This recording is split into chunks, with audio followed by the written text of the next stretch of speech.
Ladies and gentlemen, we're going to start in 1 minute. 1 minute.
Annotation.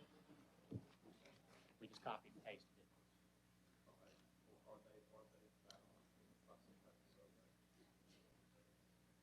I don't know right at the moment.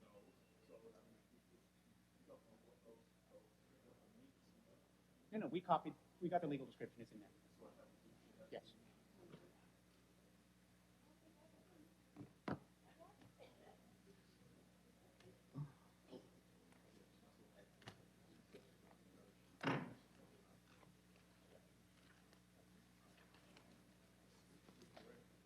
Yes.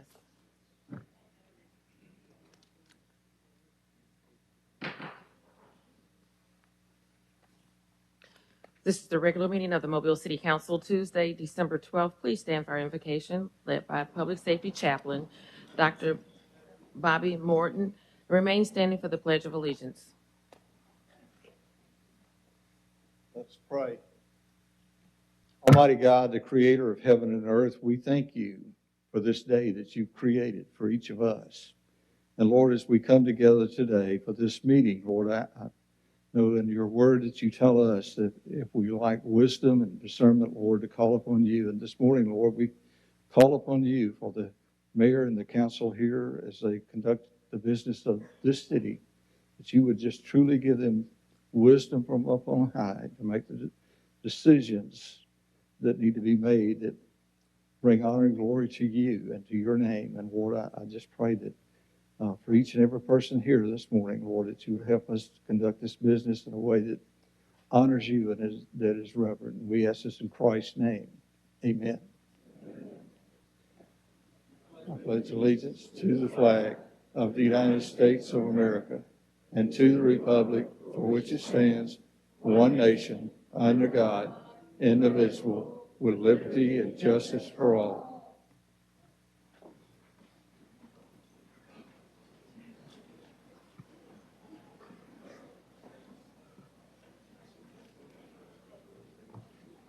Roll call. President Small.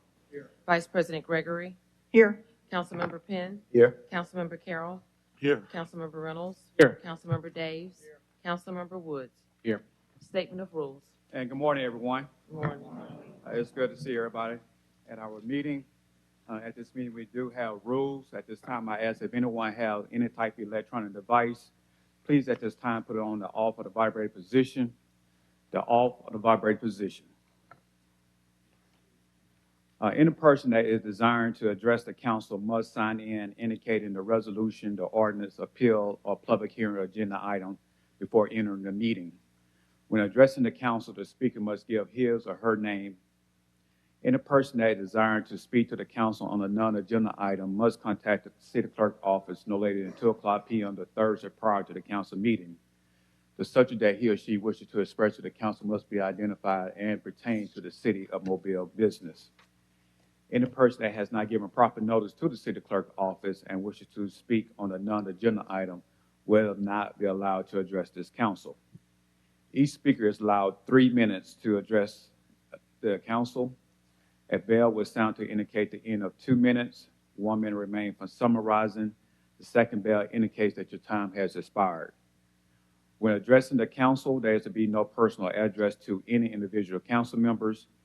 All statements are to be made to the chair, who will recognize any council member who wishes to respond. To maintain decorum, there will be no undue applause or public outcry allowed. And just an outlook on the agenda, ordinance 46-059, on ordinance amendment chapter 46 with the police department and law enforcement. We will later over for 30 days. And also on the new resolution being introduced, 08-1338, we will move up to consider today the approval purchase order to emergency equipment, professional equipment for ambulance services of $527,976,000. Madam Clerk. Approval of minutes of November 28th and December 5th. So moved. Second. Been properly moved and second. Any discussion? All in favor? Aye. All opposed? Madam Clerk. Communications from Mayor Stimson. Good morning. It's good to see everyone here this morning. Appreciate you taking time to join us today. On today's agenda, we have a project that will be discussed by the City Council or voted upon by the City Council. We've referred to it kind of in-house as the Scannell Project. It has to do with it's an economic development project. It's a distribution and logistics center. It's very unique in that it'll have a rail siding tied to the CSX Railroad, which puts it in a kind of a premium space, and that it's down in the Range Line Road area. But the partnership will exist between the city, the county, the CSX, the Industrial Development Board, and the developer. Over the last 18 months, we've heard a lot of conversation about this project from a lot of various stakeholders, which include citizens that live in that area. There have been concerns about the environmental impact. Over the last few weeks, working with Baykeeper, I think that we have addressed all of the concerns that have been raised about protecting the waters, the headwaters that flow in, the headwaters of Rabbit Creek that flow ultimately into Dog River. I want to say with David Salinas, I think David is here in the crowd. Is he? Yeah, he just walked in the back door. David, I just want to say publicly, thank you very much for the position that you've taken in this project. And it's not quite time for you to speak just yet, but you were walking in the door just as I started speaking. But I just want to say that you've handled it in a very professional manner, and we appreciate the give and take that has gone on. So thank you very much, because this is going to create an opportunity that it currently does not exist in the city of Mobile for our future growth and for job growth and so forth. So again, thank you very much. And for the public's information, some of the things that are different about this project that we've done to assure that it's handled and protecting the environment. We have added deed restrictions of how the property can be used in the future. That's not typically something that we do. There'll be a traffic light actually on Range Line Road that's just going to help the general traffic there. And there's also probably the thing that's closest and most dear to those that live in that area and our environmental and conservation-oriented citizens, and that has to do with a conservation easement that will protect the wetlands. That conservation easement will cover about 105 acres of property. It will be actually being purchased by the developer, but then it will be donated into that conservation easement to make sure that it can never be redeveloped into anything else other than being protected. Also, there's another part of the property that, and I know it'll be on our website, and it'll be probably available to the public, has to do with the layout of what the piece of property looks like. But there's an additional parcel that will be developed in residential. It will be owned by Jerry Latham. And so that is part of this agreement to make sure, again, that it's going to be developed in a manner that's sensitive to the environment that it's seated in. So overall, we thank the Corps of Engineers for their involvement. We thank everybody, all the stakeholders, I want to say for your patience, but also for your input, because it should be a game changer for the city of Mobile. And so, David, I think that they're probably going to hear from you when it's voted on. Council President, when would you like to hear from David Salinas? You can go now. Thank you, Mayor. Really well said. Not much for me to opine on there, but members of the council, thank you for making time this morning. Just a little recap. This is a project that's important. I think Councilman Dave said it pretty well in pre-council. If it's good for the Port of Mobile, it's good for the city of Mobile. We couldn't agree more. We want to see that economic growth and that financial benefit come through the port. A little anecdote.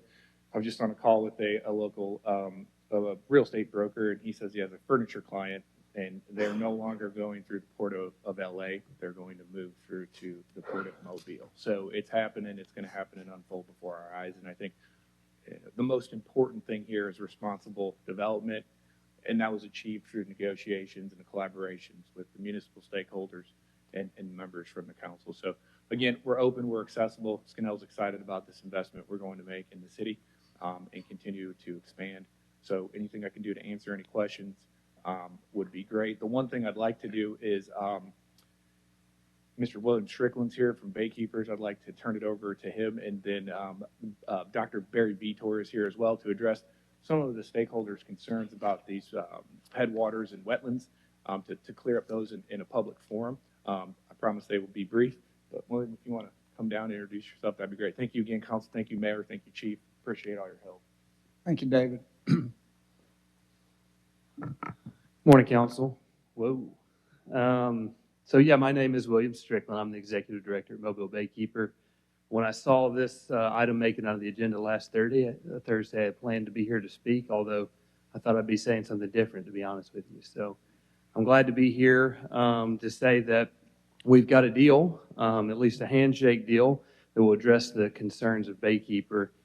Over the last few weeks, the Dog River area residents and other coastal Alabamians have made their voice heard, and they care about water quality. And they, although not opposing economic development, they were concerned about what it would do to the waters that they know and love.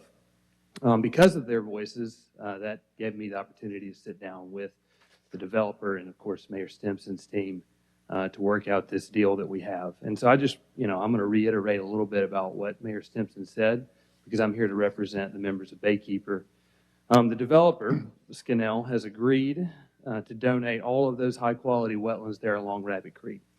Those will be placed into a conservation easement for protected headwaters, including a stream that runs into the site a little ways.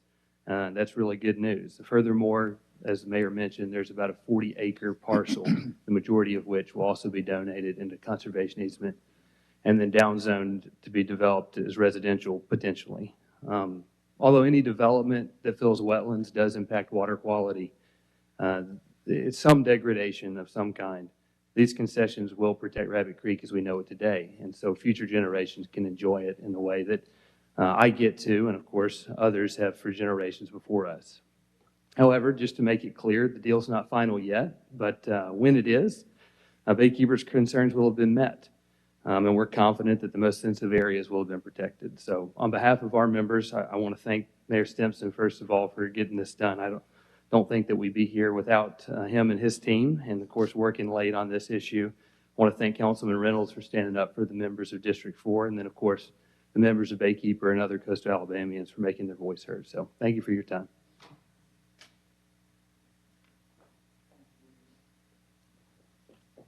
This is Barry Vitor. Good morning. How are you? I'm Barry Vitor, now with Thompson Engineering.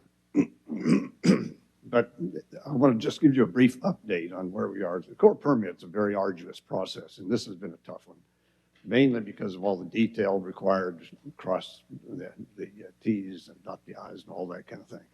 It's very detailed, and we've been spending a lot of time with the Corps of Engineers over the last about 12 months now.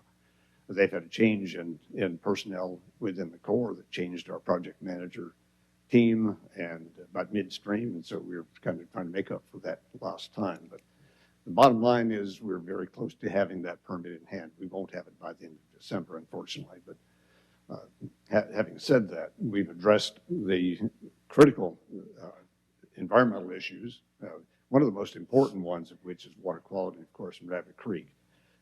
The system that has been designed will be implemented really is over the top so far as how intensive that water, the water that is produced on site as stormwater will be retained and treated before it gets to Rabbit Creek. And it's a much more extensive system than normal, just to guarantee that water quality in the creek won't be damaged in any way. So again, having, as pointed out, the preservation of those forested wetlands along Rabbit Creek is a key element of that. That doesn't comprise mitigation for the developer. Generally, when we have a preservation of high quality wetlands like that, we want to use that as partial mitigation for the wetland impacts that are permitted otherwise. That won't be the case here. These are simply being preserved in perpetuity for the benefit of the environment. And I think that's a key point. I'd want to point out also that a good portion of what is being requested in the permit had already been permitted previously to the Mobile Commerce Park for their phase 2. That phase 2 was never implemented, but that permit was issued in 2000. It would have occupied a lot of the wetlands that are involved in this permit. So it's nothing new. And I think that that's a key element of this issue as well. But I'll be happy to answer any questions you might have if anything comes up. Mr. President, Mr. Reynolds.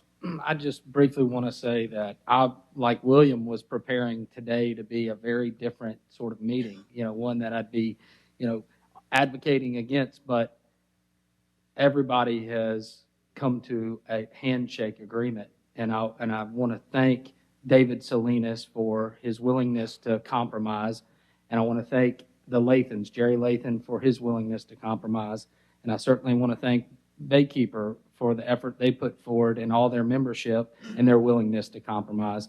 And I certainly want to thank the mayor for his understanding and time and willingness to make this all happen. So I look forward to getting the language correct, getting the contract worded appropriately so that everybody agrees on what the handshake agreement is, and we can move on. I think we can all join together if this all happens as we have agreed to, that this is a way to balance growth of our port, development in sensitive areas with concerns of neighbors and the concerns of the environment. And we should be celebrating that to everyone else, that we can get it done. It sometimes is very difficult and challenging, but we can get it done. So thank you for your efforts. Okay, at this time, I'd like to call on... Mr. Mayor. Yes. Vice President. I just want to echo what Councilman Reynolds said. This has been a really great partnership. Thank you, everybody, for coming together and working together. I know it has been a heated few weeks for sure in trying to get this done, but that just shows what working together can accomplish, and this will be a terrific project for the entire city and for the state of Alabama. So thank you, Mayor and Chief Barber and everyone involved for making this happen. And for Ben, this is a great project and a great win for District 4. Mr. Mayor. Okay, so Colonel Lapp, you would introduce our Employee of the Month. Good morning. I'd like to have Dwight Austin and Cicely James come up, please. And Dwight's going to speak about Cicely James as our Public Services Employee of the Month. I know we've got a full audience, so we'll try and be brief.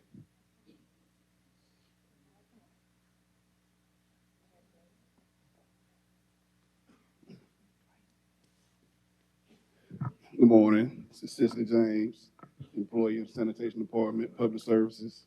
And Cicely has been with the city of Mobile 2 years, and she has been a model employee, hard working dedication to the citizens of Mobile. I want to thank you for your dedication and your service. Well deserved, Cicely.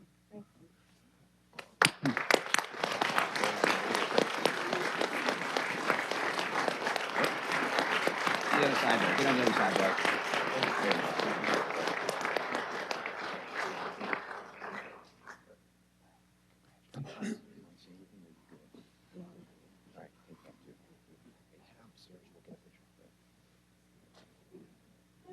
Next, I'd like to have Shad Collins come down and introduce Ladero Bell for the Parks and Rec Employee of the Month.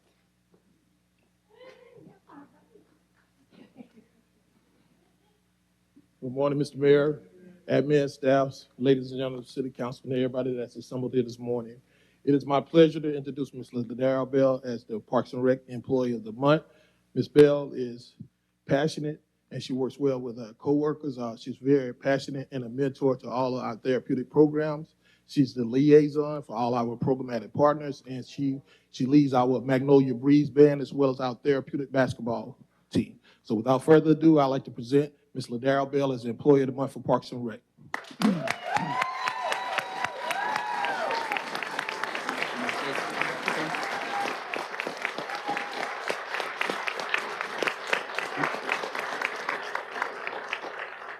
You will give me a moment to give my Grammy speech.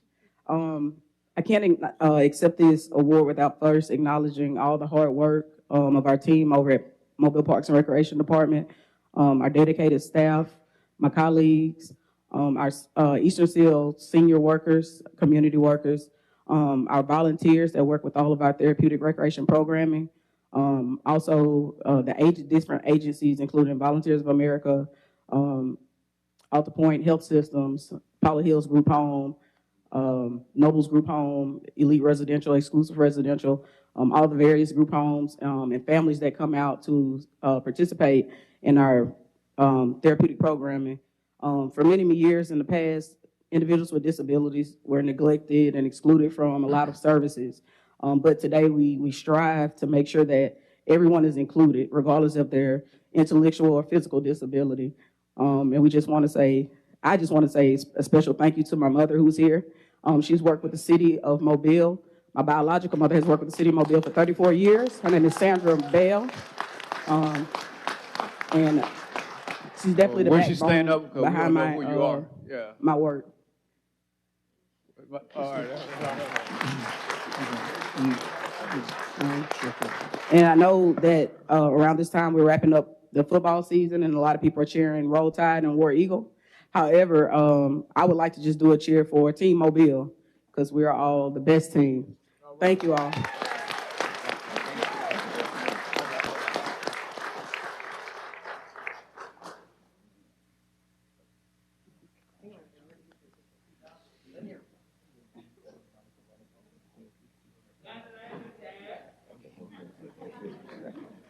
And lastly, we'd like Michelle Biko to come down and speak about Joseph Alexander, who's our Public Works at Large Employee of the Month.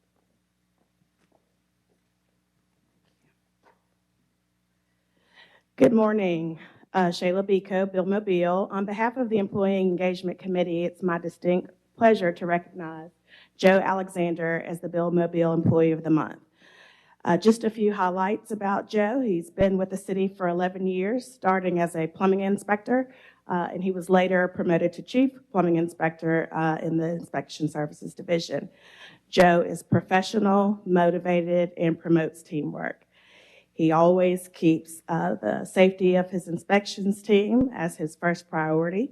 He regularly strives to improve efficiencies in the daily workflow of the department.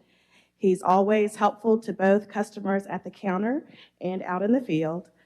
He's professional, motivated, eager to help others, and always strives to make Mobile a better place. Joe, thank you for your dedication to the city and for embodying the values of the city of Mobile. Congratulations.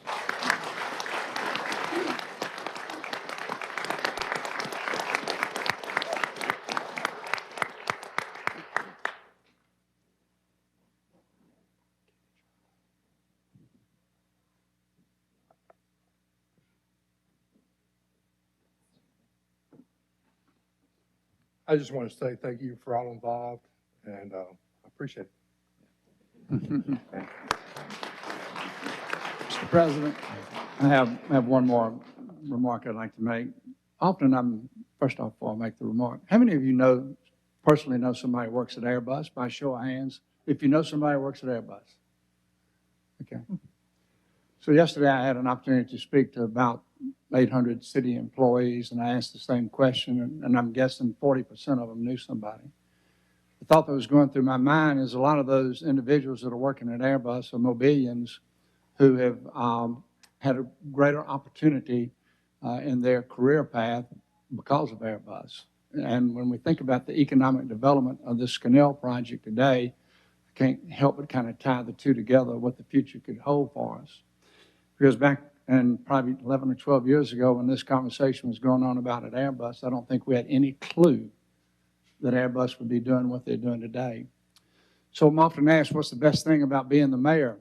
And I would tell you this, it's being able to represent the city of Mobile and going places and meeting people and engaging in activities that I otherwise wouldn't be able to do. So I recently, matter of fact, this past Friday, I got back from Germany, where we had an opportunity to engage with the leadership of Airbus and attend an aviation forum. What I found out is that if you think back 8 years ago, we had never built an airplane.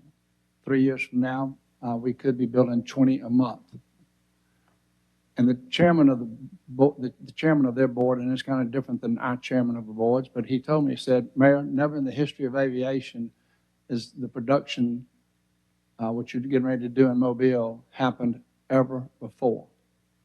So going from 0 to 20 in a little more than about 12 years is nothing short of phenomenal. And so that's, to me, is a tribute to the leadership at Airbus, but also to our workforce and to the leadership at the plant level. Because so much comes back to that leadership and the ability of people to engage and do their jobs. Tremendously grateful for that. I'll just say this, we were in Hamburg, and I was with the leadership of the Chamber of Commerce, and we were invited to go to a Christmas spectacular, Christmas musical. And it was on a huge church, 2,000 people could be there. There were 2 shows, one at, let's say, at 3 and one at 6. In each seating, there was nothing but Airbus employees. So they had 4,000 Airbus employees attend this program during that afternoon. The coolest thing was the entire symphony orchestra was made up of Airbus employees, which was really amazing to me of what they mean to that community. 17,000 employees in that city. Anyway, I'm grateful for the relationship that we have with Airbus. Mobile is in a great spot in the aviation world as far as a bright future. And it's not just up to Airbus. When I look at our police officers that are here today, if we don't have a safe city, I don't care where you're from, if you're from Germany or from the city of Mobile, they don't want to do business here. So thank you for what you're doing, and let's just be grateful for the opportunities that we all have. So thank you very much. Appreciate everybody being here. Vice President. Before we go too much further, I want to recognize our state representative, Margie Wilcox, who is here in the chambers today. Thank you, Margie, for coming. Good to see you. Madam Clerk. Adoption of the agenda. So moved. Thank you. There was one more thing that needed to happen. Apologize. Okay, we're back again. It is my pleasure as well as an honor to acknowledge our therapeutics programming. We have some champions in the building. So first of all, let's make some noise for the champions that we have in the building.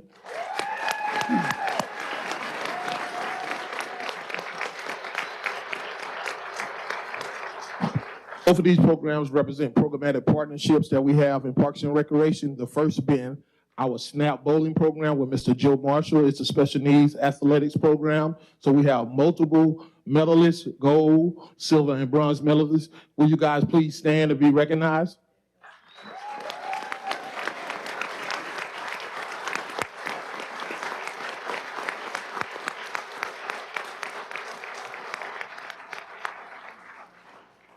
All right, thank you. And secondly, we'd like to recognize our first ever Special Olympics volleyball team. They just went to Montgomery and they brought back gold. So y'all make some noise for the revelers. And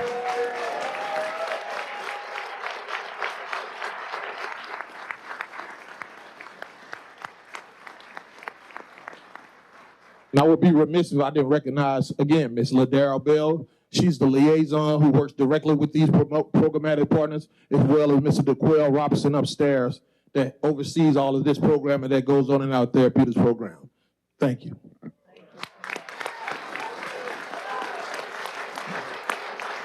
Thank you, Shad. Congratulations to every one of you all.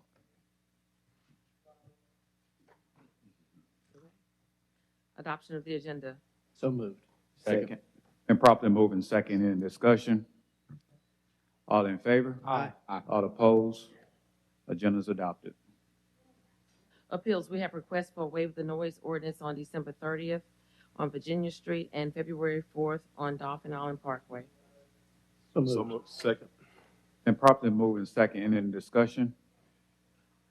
All in favor? Aye. All opposed? Bill passes. Public hearings. Today is the public hearing to consider a proposed modification of a previously approved planned unit development for property located at 161 Dogwood Lane. This opened up the public hearing for this particular said item. Is anyone present that would like to address the council on this item? If so, you may come down to the podium by stating your name. Again, this opened up the public hearing. If not, this public hearing is closed. 1 minute, Madam Clerk. If anyone that cared to leave at this time, you may go ahead and do so.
Madam Clerk.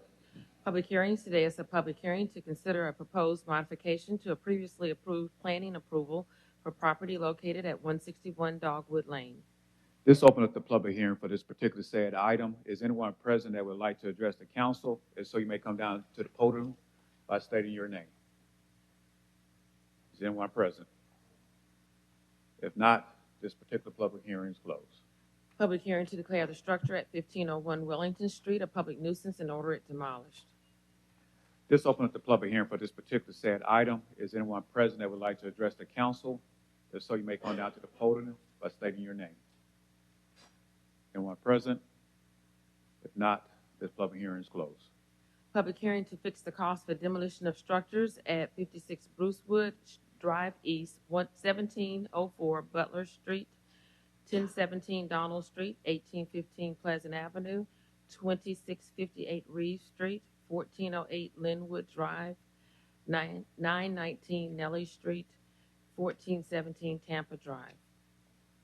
This opened up the public hearing for these particular said items. Is anyone present that would like to address the council on these items? You may come down to the podium by stating your name. Anyone present? If not, these public hearings are closed. Public hearing to declare the structure at 2780 Government Boulevard a public nuisance and order it demolished and secured. Is anyone present that would like to address the council? If so, come down to the podium by stating your name.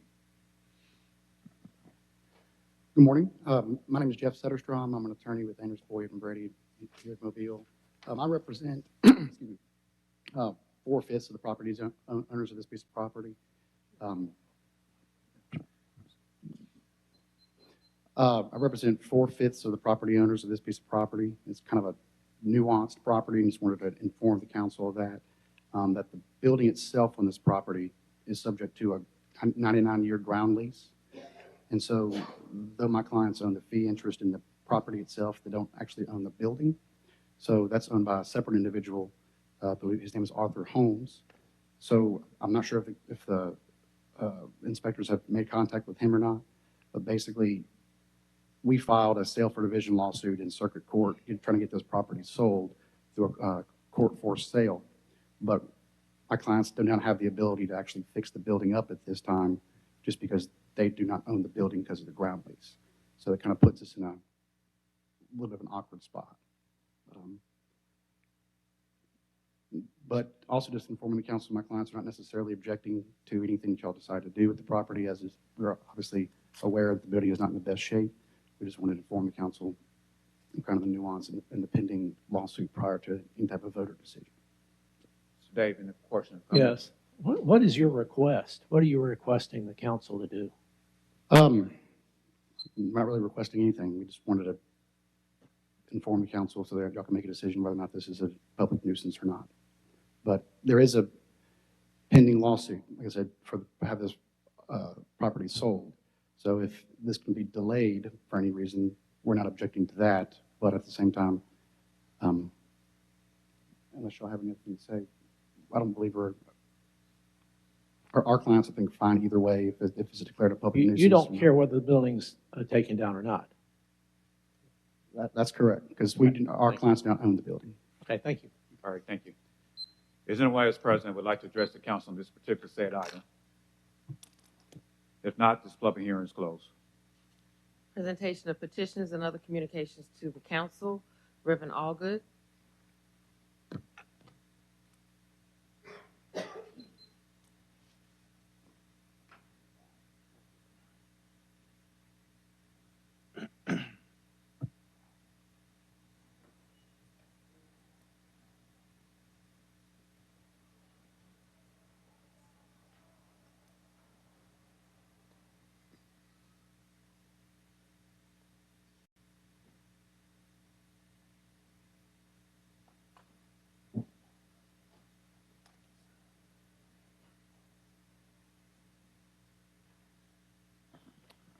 Good morning. Morning. I'm Reverend Tony Allgood.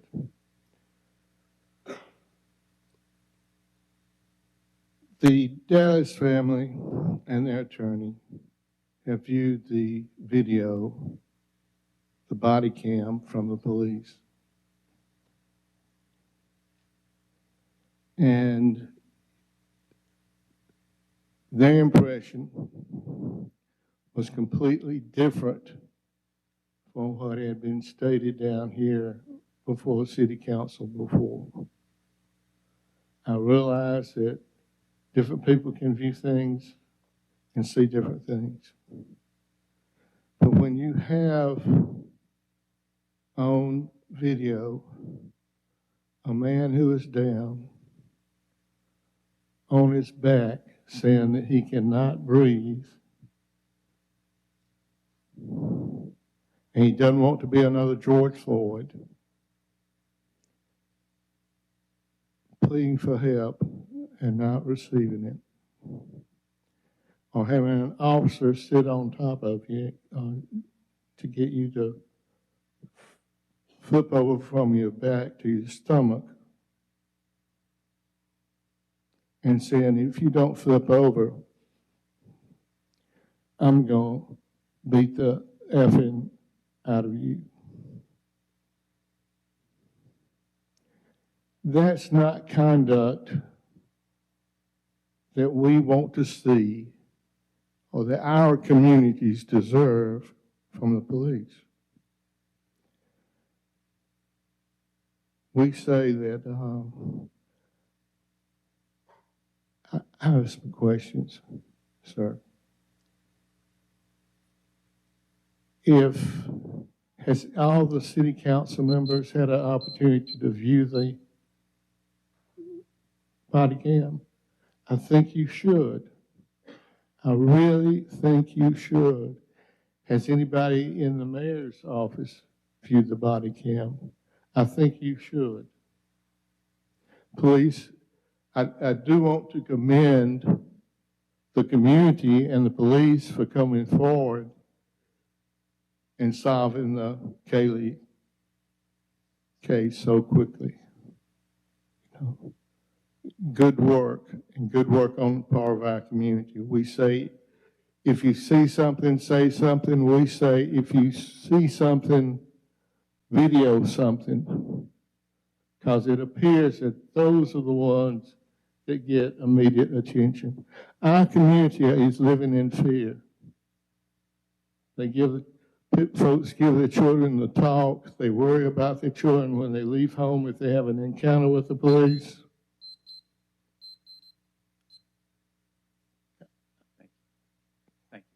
Mr. President. Oh, Mr. Woods. Mr. Linder, Alabama state law should be well versed at this point in it. Remind me, and this will answer a question. Alabama state law says the only person that can view the body footage or request to view the body footage is our folks that are on the video, legal counsel of the folks on the video. If I wanted to, I could request to see the body cam, correct? Alabama state law sets out the general procedure by which what we've been calling a stakeholder can ask to view the materials. That would not be anyone on the council. There is a city ordinance that we've discussed from time to time that the council, at the administration's option, can be shown the footage pursuant to that city ordinance, but the council doesn't have the right to demand it. You can request it, but the mayor and the administration don't have to grant the request. Okay, let me repeat that back to you. All 7 of us up here are not stakeholders, correct? Correct. Thank you. Madam Clerk. Mr. President. Vice President. Very quickly. I know we do have a lot of speakers here today. Just a reminder for those who are watching and listening that there has been a lawsuit filed. It is going to court. It is in civil court. So this council has no business speaking to that at all, one way or the other. However, another reminder is that the district attorney's office and the grand jury have already cleared the officers who were involved in this of any wrongdoing. So that's where we stand today. And like I said, this is going to court. This council shall not be speaking to that case other than to say the district attorney and the grand jury have already cleared the officers of any wrongdoing, and that's where it is. Mr. President. Mr. Carroll. Question, Mr. Linder. Mr. Linder, this is past the grand jury secrecy provision, correct? As far as I'm aware, yes. So being that it's past the grand jury secrecy provision, the stakeholders that were subject to that provision, correct? Grand jury secrecy would no longer be a valid reason to not allow stakeholders to view the footage. Okay. And on the legal end, being that the council is legislative arm of the body, it doesn't prevent us from seeing it either, does it? As I said, and I can't remember the site offhand, but there is a provision in the city code dating from, I believe, 1979 that would allow the council at the administration's prerogative to see what's called non-conviction data in police files, which would include this, in my opinion. Correct. And also a third-party viewer that was approved by the necessary people. Is that not correct also? Third parties could be allowed access to that material via agreement with the administration. Thank you. Madam Clerk. Betty Martin. Ms. Betty Martin. Madam Clerk. Latanya Thompson.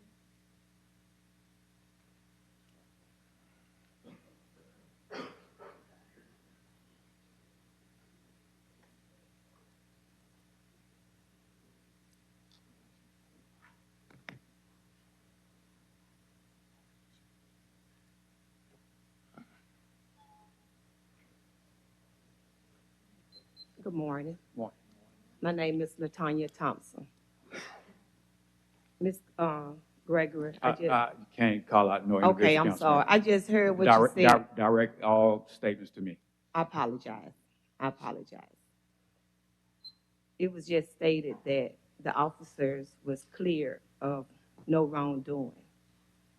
But after seeing the video, We want to know why the officer are back on the street. When you can hear them joking about how one officer beat Jawan, and they laugh about it until they realize he collapsed and died. So now nothing is funny to them. You can hear them say, I messed up. So why are they back on the street? So let's see the video, show the video to everyone, let everyone else get their opinion of what happened. Thank you. Alex Lofton.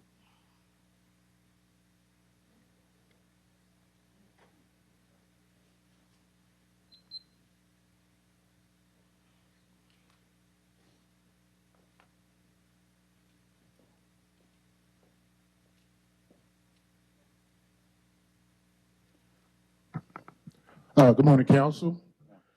Plausible deniability is a wonderful thing, isn't it? I stand here to speak on behalf of the Dallas family. Full name.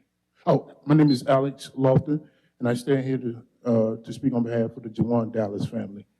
I don't want to use my words this morning. If I may, I'd like to use someone else's to kind of illustrate just how big a sham this grand jury process was.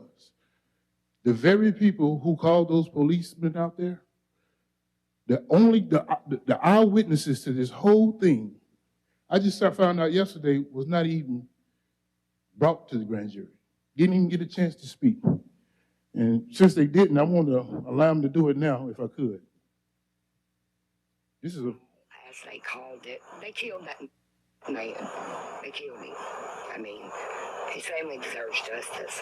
Tonight, explosive details from two people who say they saw Sunday night's deadly confrontation between a Mobile police officer and Jawan Dallas. Police telling us the 36-year-old died at the hospital after he was tased twice by the officer who was responding to a burglary call. This couple, who doesn't want to be identified, claimed they saw the whole thing go down and made the 911 call that brought officers to the area. The couple says they reported a suspicious man outside their gate at the Plantation Mobile Home Park just before 10 o'clock, but they say Dallas had nothing to do with it. That wasn't the guy. That wasn't the guy that I called. I called for a guy breaking in, coming in my property, trespassing, and the person. What they claimed they saw next made them angry. The couple says they saw an MPD officer hitting Dallas over and over again. Hey, there and begged him to stop. Just kept eyewitnesses now. On top of him, just why wouldn't this pounding on him. grand jury? It's just not right. Because it was a shame. According to MPD, when officers arrived at the mobile home park, they saw Dallas and another man, and Dallas tried to run away. Investigators say He was Dallas sitting in his car. They resisted drug him out arrest, of it. which Live. led to the officer using his taser. This woman claims that's not how it happened. If I had my telephone with me, I would have footage for you because I would have video recorded that. We don't ever want to see anything like that again from a police officer. Unnecessary. It changes who you are. When you see something like that, it makes you angry. It really does. Begging for him to stop. Begging for him to stop hitting. Begging. Screaming. Crying. That's on the body cam too. So why wasn't that pertinent grand jury information? We know because it was a sham. Plausible deniability is a wonderful thing.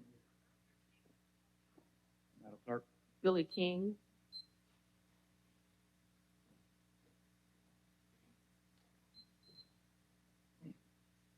Good morning. My name is Billy King, and the purpose of me being here today is to request some support of an initiative that we started about 3 years ago. Men at our church at Prayer House Ministries, we had gotten together, considering all of the crime that's going on in our city, especially with the dying of our young men. We got together on what we call Operation Restoration, which is a collective mission of our men coming together, targeting our young men, especially the ones that are of the ages of 12 to 19. And our goal is simply to instill in our youth the qualities that are needed for them to be productive members of our great city by using a workshop. We had about 15 different business owners come together in our parking lot where we have our services, and each one of them displayed their different talents and the importance of having a good work ethic. Our goal is to get some type of support so that we can get this word out even the more. We're really in need of us coming together as a community as a whole. When I was coming up in the neighborhood, one thing that rang true, that it did take a village to train up a child. I would like to see us come together as a city as one, having all the difficulties that we do have. We're still having young men dying in the street. So my agenda for coming today is to simply ask that you would give us the support as well as help us get the word out, because we're going to have another Operation Restoration on the first Saturday in the month of March of next year. So we're asking for this help because it's needed. It's needed in our city. It's needed in our communities, and we're needing this help badly. Yeah, thank you, Mr. King, for coming down this morning and addressing your concerns, what's going on in our community, and I applaud you and your group.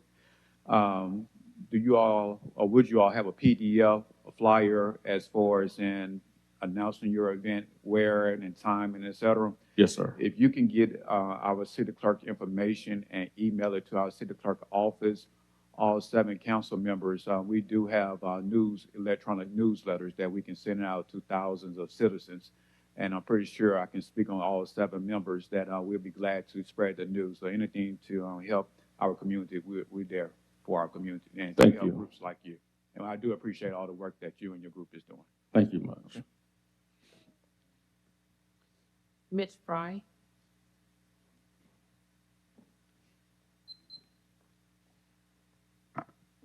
Good morning, everyone. Thanks for having me. I had to pull this down. I'm a little bit shorter than the other speakers. So my name is Mitch Fry. I'm from the Alabama School of Mathematics and Science. I'm here to talk about a free ACT prep program that ASMS is offering.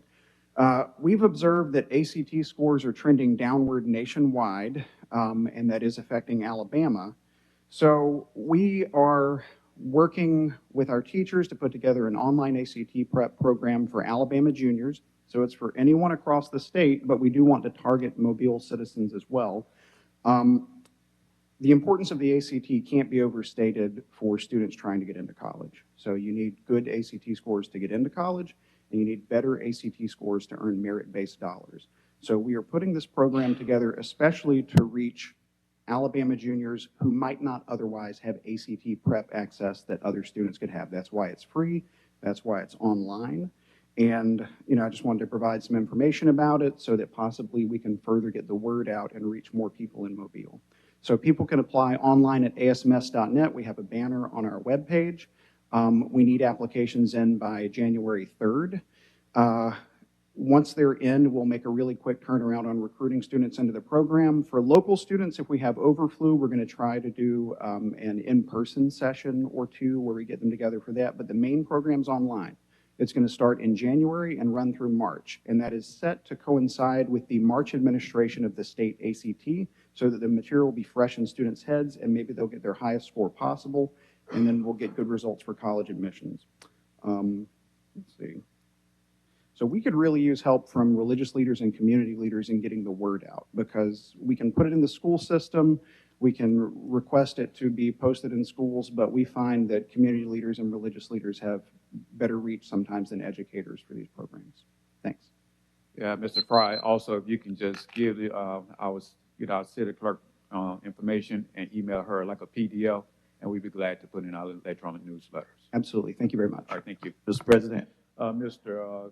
Penn. Thank you, Mr. Fry, for putting that together. I'm working with a lot of young people, and they also sometimes have issues with ACT prep, and I think this is going to be a major help for the students in the city of Mobile.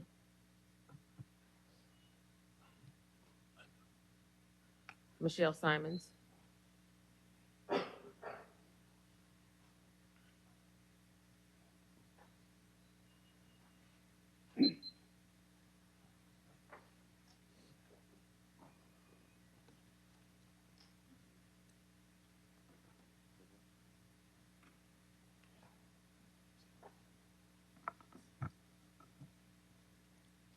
Michelle Blake Simons.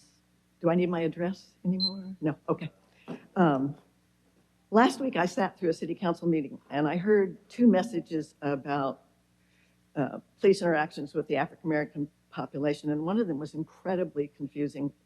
I think there was someone here saying that Black people were killing each other, so the police don't do anything worse than that. I'm sure I'm wrong. I'm sure that's not what she said, because no one could possibly think that, but that's what I left thinking.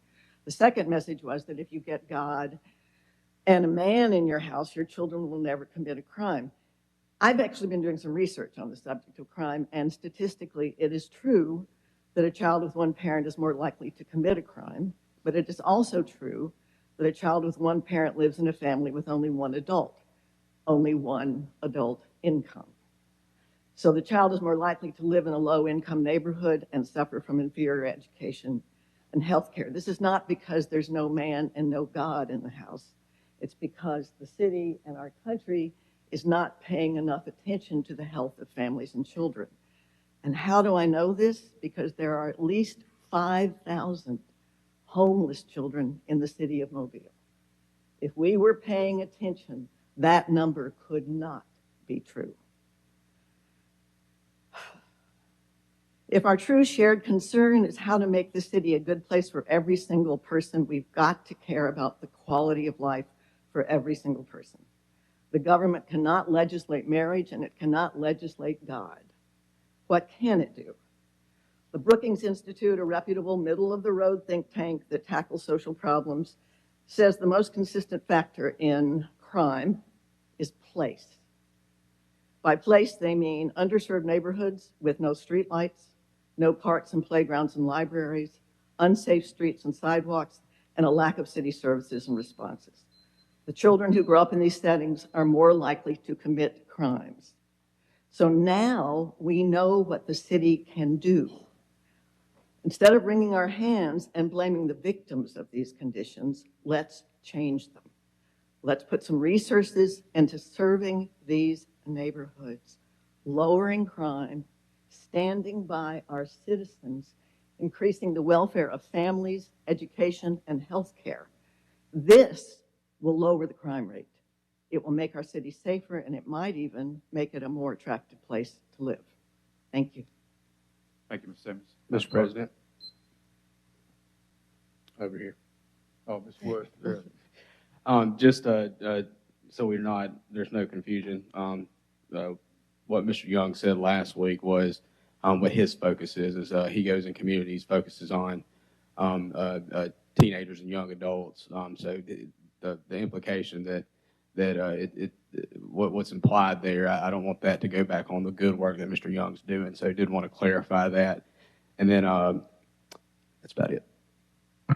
Yeah, I believe that she was speaking on the young lady that came down. Okay. All right, Madam Clerk. Bobby Langford.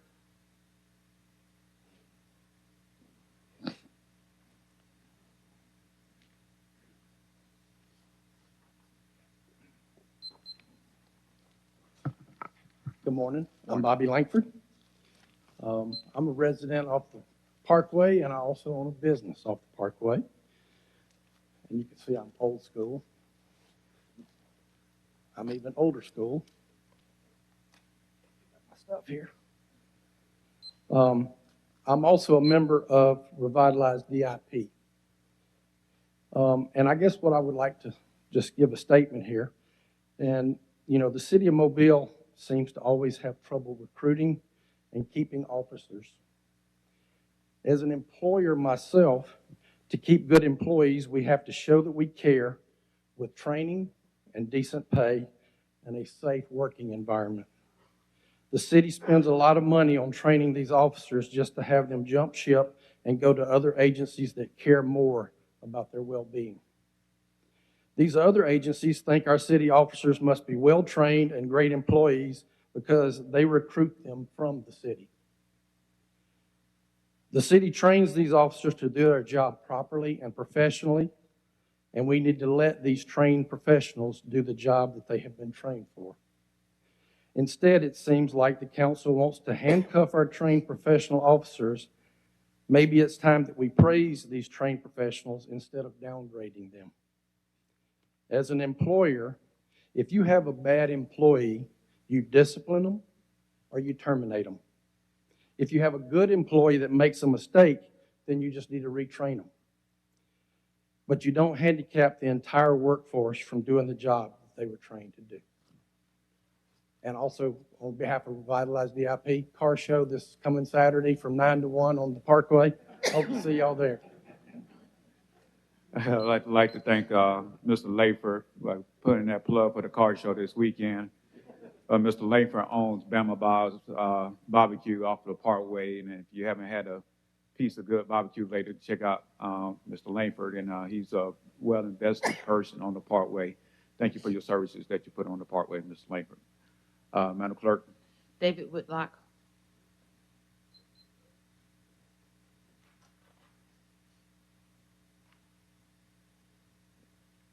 Sabrina Mass. Morning. Morning. Sabrina Mass. Let me just get this off my chest. So I haven't spoke about the Juwan Dallas because God told me not to say nothing, and I do what he tells me to do. And this is about gun violence. I'm going to say this. I'm not going to stand here and criticize Mobile Police Department. I'm not going to criticize Chief Prine. For 19 years this month, I've been coming to this very podium, working with every police that have came through this city. 19 years. But everybody want to fill up these stadium seats when the stuff go down. Oh, but people like me and Mr. Young, when we work with the police in the community, they call us sellouts. Ms. Mass. I'm going to get to my point. Ms. Mass. I'm talking about gun violence, if you'll let me get to it. Stick to gun violence and this has something to do with gun violence, please. Stick to the subject. Can I have my time back? No. Gun violence. Okay, let me put it this way. Am I more afraid of police killing me or a citizen? Gun violence. I'm more afraid of the citizens killing me at Texas Roadhouse, Walmart, coming out my front door, laying in my bed, my children. That's what I'm afraid of. I'm afraid of that. And I'm not a scary person. I lay in my bed at night praying and praying and praying, putting on my social media, pray about gun violence. We say Black Lives Matter. Do our lives matter? Do my babies' lives matter? They black children. I'm tired of it. Where are these signs out here with this baby that just got killed, Kaylee? Where was the activists and the people that filled up this podium yesterday when that meant those fools went to court here at Government Plaza? Gun violence, that was gun violence. Where were they at yesterday? Have y'all even took time to even know this man in this uniform, Chief Prine, out of the uniform? And that's the facts. Is it about money? Is it about lives? I'm sick of it. If you're going to be balanced, be balanced. If you're going to say the police are allegations of doing this, say when we know the facts of gun violence is in our city. We are getting dead. We are dying. Been going on for years and years. When will it stop? Stop playing the games. You got people out here that play these games. You want to be over here. You want to be over there. I'm balanced. If the police wrong, I promise you I'm going to tell you they wrong right here. I'm going to tell Chief Prine. I'm going to tell Lasky. I'm going to tell Mayor Stimson. I'm going to tell you if I know the facts.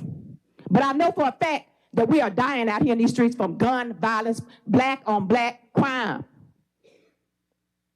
So let's not stop playing these foolish games in the city of Mobile. You don't have to like me. I don't care. I came to this earth by myself, and I'm going to die by myself. But one thing about Ms. Mass, I'm going to tell the truth, the facts, and I'm going to keep the justice. Like me or not. Have a nice day. Sergeant Goodwin. No on applause. I'm sorry, Madam Clerk. Sergeant Goodwin.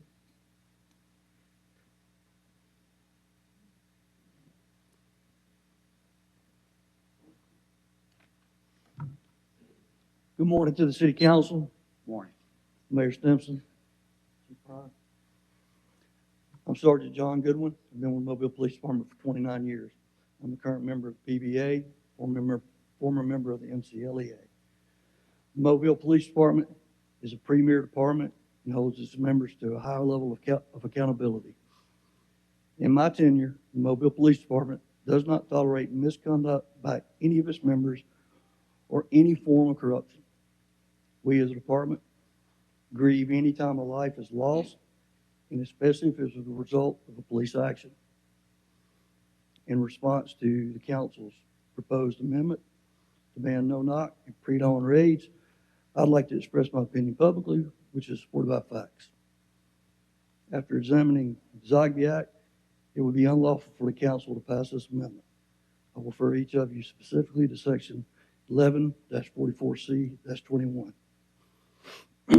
Number 2, federal law as well as Alabama state law allows for search warrants to be executed at any time of the day, depending on the circumstances.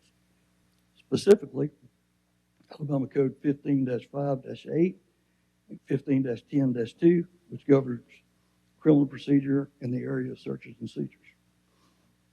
Additionally, in Richards versus Wisconsin, the Supreme Court held that an officer is not required to knock and announce if doing so would be unreasonable. This includes situations in which officers suspect that announcing their presence would be dangerous, futile, or result in destruction of evidence. Number 3, the Mobile Police Department has been accredited through a CLIA since 1994. I was in the first academy class under accreditation.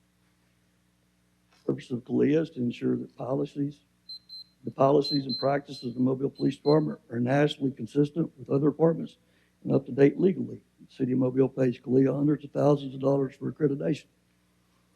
The passage of this ordinance will have a devastating effect on the morale of the men and women of the Mobile Police Department, and will show our officers that the City Council has lack of confidence in our department and will bolster mistrust in the communities that we serve. Chief Ryan has done an outstanding job improving morale and the retention of officers, but the passage of this ordinance will undermine his efforts. When I joined the department in 1994, there were approximately 800 applicants for the police department.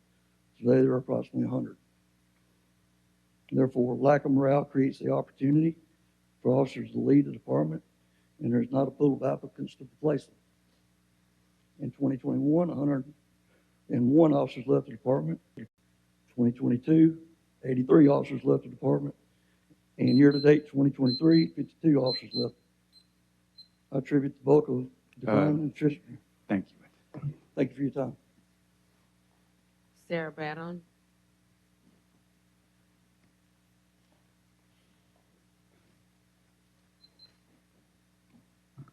Good morning, Mr. President, Madam Vice President, and members of the council. Thank you for allowing me the opportunity to speak to you today in reference to the ordinance involving the pre-dawn search warrants and body-worn cameras. My name is Sarah Badon. I'm the Vice President of the Police Benevolent Association here in Mobile. We have approximately 500 active members in the association, and I'm here today to be the voice of those affected by this ordinance. I'm standing here before you today to let the members of the council know that we are opposed to this ordinance. Members have sought legal advice from 3 different attorneys on 2 major aspects of this ordinance. 2 questions were asked. Is this a violation of the Zogby Act? The Zogby Act states that members of the council shall not give orders to subordinates of the mayor, either publicly or privately. Any councilman violating the provisions of this section or voting for a resolution or ordinance in violation of the section shall be guilty of a misdemeanor, and upon conviction, therefore, shall cease to be a councilman. The second question that was asked is this a violation of state law? Title 1510-2, an officer may execute a warrant of arrest at any time of the day and night. All 3 attorneys agreed that this ordinance is in violation of the Zogby Act as well as a violation of state law. No city ordinance shall supersede state or federal law. Members do not have an issue with the body-worn camera portion of the ordinance. However, we do not think that the city council should have the legal authority to pass an ordinance directing the police department. An opinion from legal counsel only alleviates one from civil law, not criminal law. And passing this ordinance would be criminal. We are pleased that the ordinance was held over for 30 days, and we really appreciate that. Thank you for your consideration. Mr. President, all right. As I stated this morning, there is clearly some misunderstanding between definitions of policy and procedure. Policy is a legislative act. It is not the act of the police department. Only the council in the city of Mobile can write or develop policy, which is legislative. The police department can make any procedure that it would like to, that it follows, and I'm fine with that, and this council is fine with that, and we will follow that. But when it comes to policy, all the way down from the federal level to the city level, it is the elected body that has the responsibility of writing policy that is government. That is government. So again, I'm asking both Mr. Linder, Mr. Woods, and if the police department's attorney would like to join in, then let's do that. The other thing is that this letter to the Attorney General, I want to make sure that this council gets a copy of the question, because we all know that the Attorney General is just another lawyer with a legal opinion and not a judge. Therefore, I want to make sure that the question that is formulated, that goes to the Attorney General, is formulated in a way that is fair to both sides, because we all know that however the question is written dictates the outcome of the response. So let's be clear here. There is clearly some type of confusion between the words policy and procedure. Mr. President. Mr. Penn. Thank you, Mr. President. And of course, I would like to thank everyone that's here at the City Council meeting today. On last week, we had our Public Safety Committee meeting where the council, the administration brought their amendments to the meeting, as well as the Chief of Police, Chief Crimes was at the meeting. I don't know if everyone here had the opportunity to see the Public Safety Committee meeting. In that particular meeting, the council came in agreement, the administration, represented by Chief Barber, came in agreement, and Chief Prime, who represents the chief of the police mobile department, came in agreement, said that it would be able to be enforced. After that, we received a phone call that some of it maybe wasn't legal from a state issue and maybe zombie. I spoke with our attorney, Mr. Linder.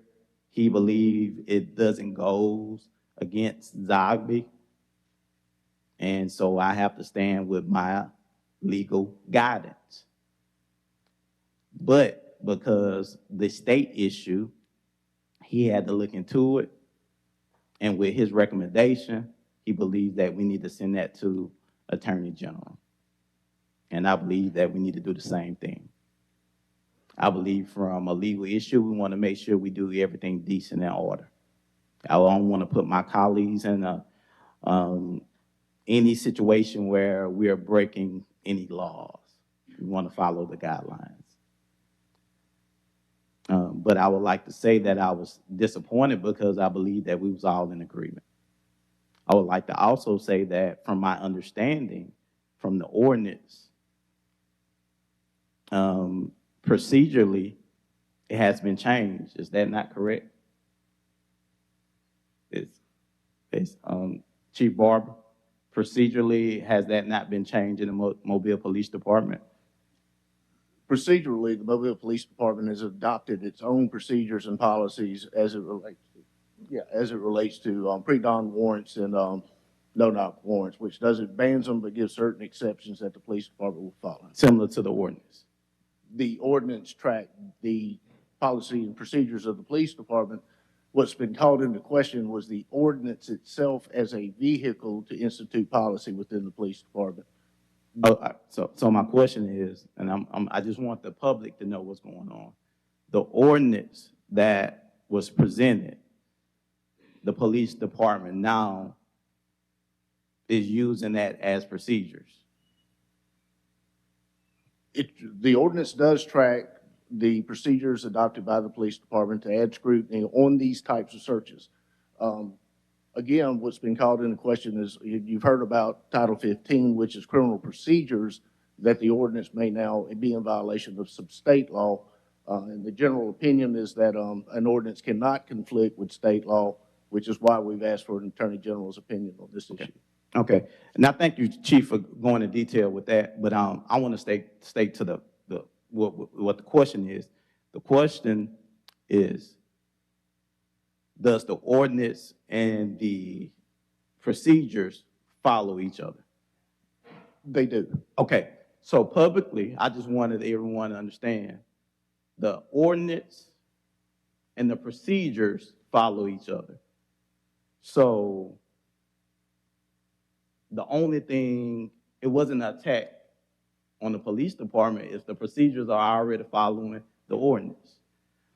The desire is to make sure that after the chief retires, after Chief Prime retires, those procedures could be changed without counsel. That's the reason why for the ordinance. But going to what Chief stated, if it goes against state law or break zombie, of course we're not going to do anything to break laws. That's why we will send it to Attorney General. We'll send it to some other lawyers to make sure we're following those guidelines, and we asking for it to be held over for 30 days. But I would like to just make this statement. We have consistently voted for agenda items that provided for our officers with the necessary resources, increased salaries. I personally have made sure that I gave discretionary funds to support the police officers in my particular district serving, which I always publicly am grateful for their dedicated service. I would never attack the MPD. This was there, and I always stated, this was there because, again, we're just adopted that with procedures. We're just making sure that we're doing it with the ordinance. We as a community have to move together, police department, the administration, and the city council. That's what I believe that what we did last week at the Public Safety Committee. Sergeant stated that the officer numbers are going down. Well, I believe showing unity and moving together as a executive branch, as a department, as a council, and showing that we're on the same page moving forward as a city and saying the same thing shows that unity.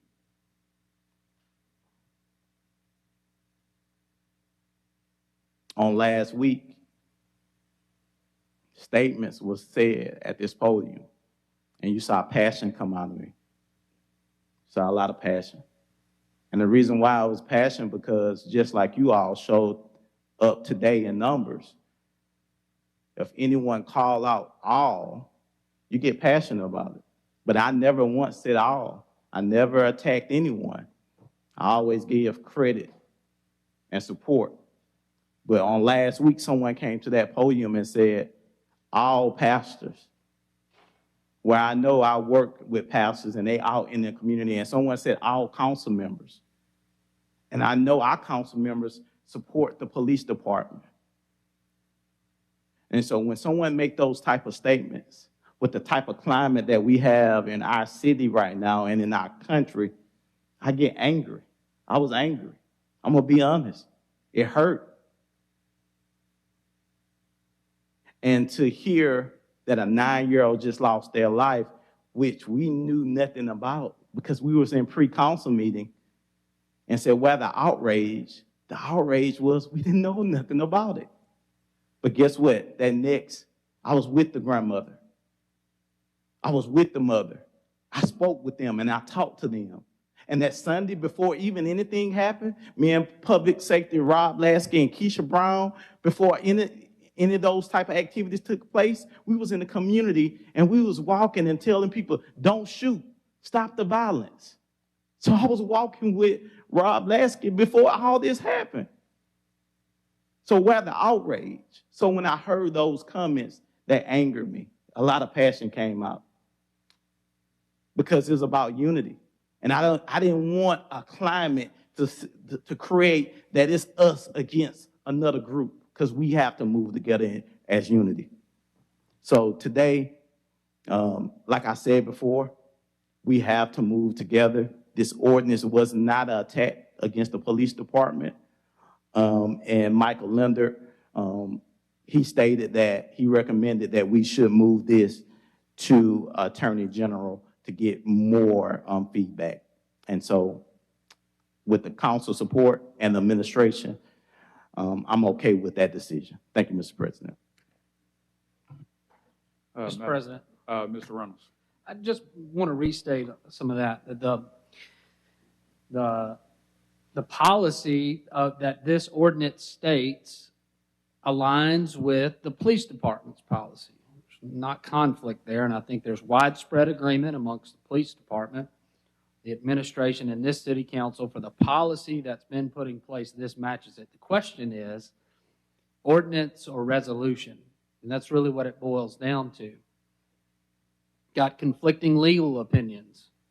Why wouldn't we find out? Let's find out from the Attorney General their opinion on whether or not this conflicts with state law or not. So, I just want to bring that. This policy is already in place. This is just about codifying it in law or not. And in order to know whether we can or we cannot, we need somebody at the state level to intervene and tell us so that we can then make a decision if we want to go down this road or not. We got to make that decision at some point, but instead of making it without being armed with all the facts, we're going to get the facts first before we do it. So I appreciate this being held over for 30 days. I want to just go ahead and say openly also to the officers, I've been on this council 11 years, never voted against anything against the police department. I am strongly 100% pro-police, 100%. Would never do anything to hurt anyone.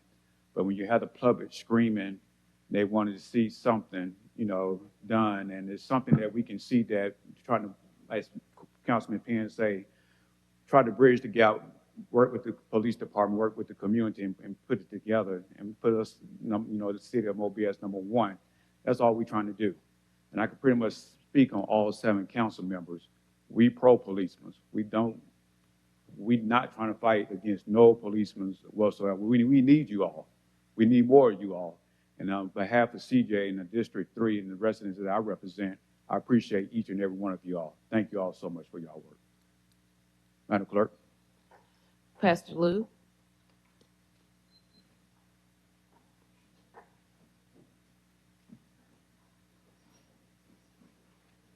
Mr. President. Ms. Gregory. If I could just make one comment for everybody who is leaving. Those of us on the council who had intended to speak were waiting until the agenda item came up for a vote. Y'all might want to stick around, unless you got to be out on the streets, and we certainly understand that. But otherwise, you might want to stay.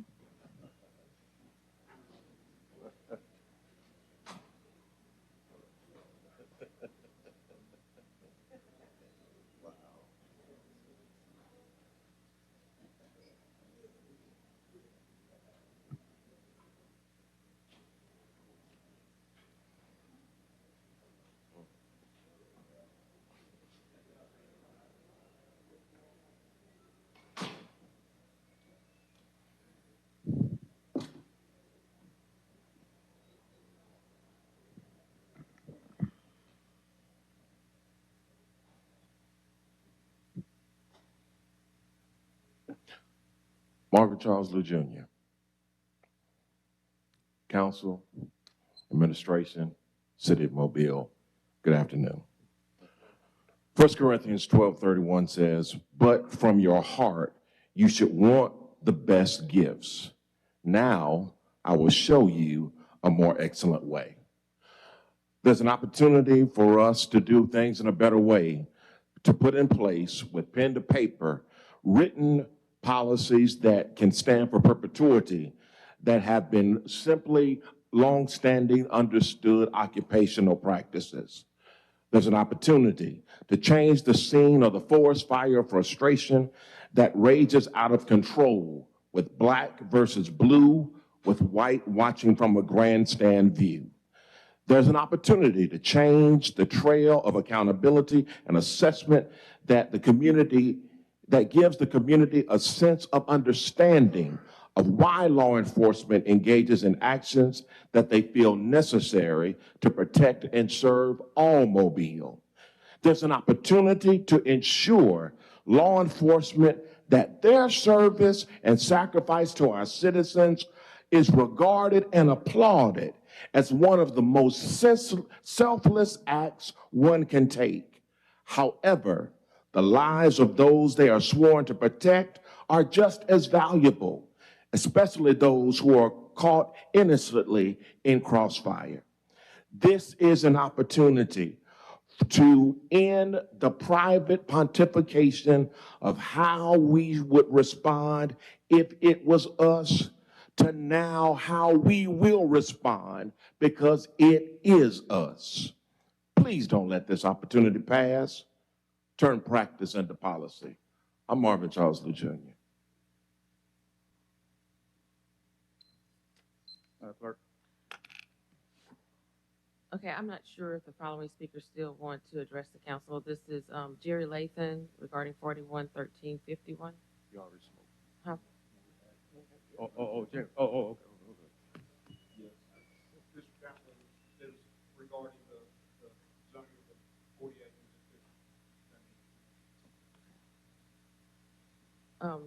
So David, are you not? Okay. Bob Bender regarding resolution 011337.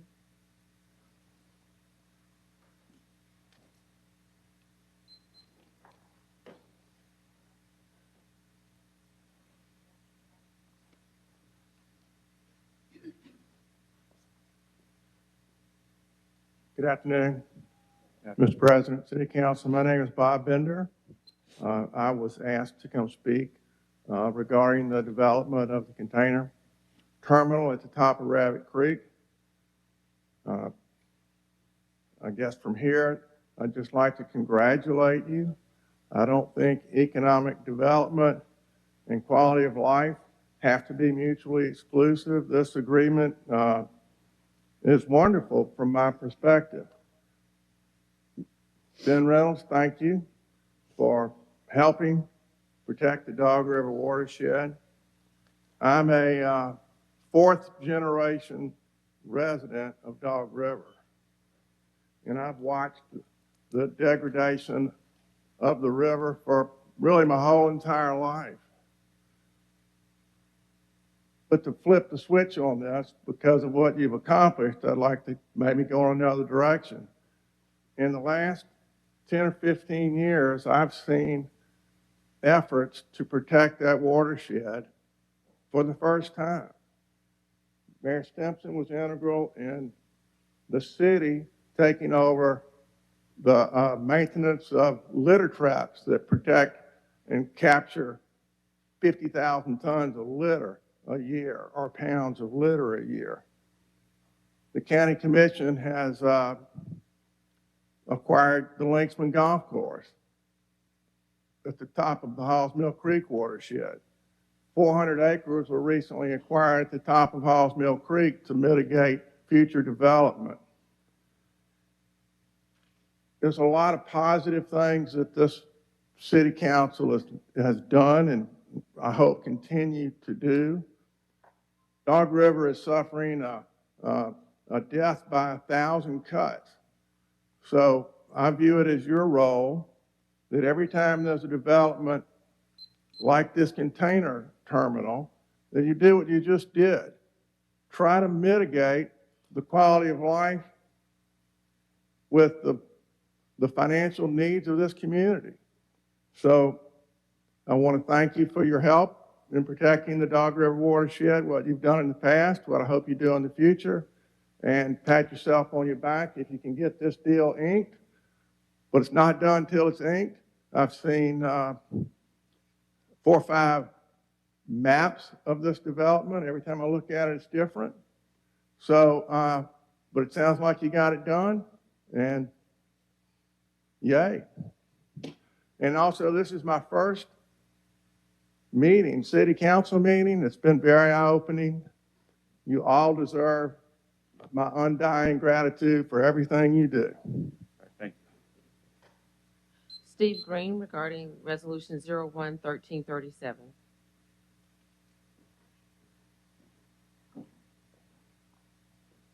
We'll say good morning, but I think we're in the afternoon now. My name is Steve Green, 3817 River to Sheen. I came down as well to speak about the Rabbit Creek project.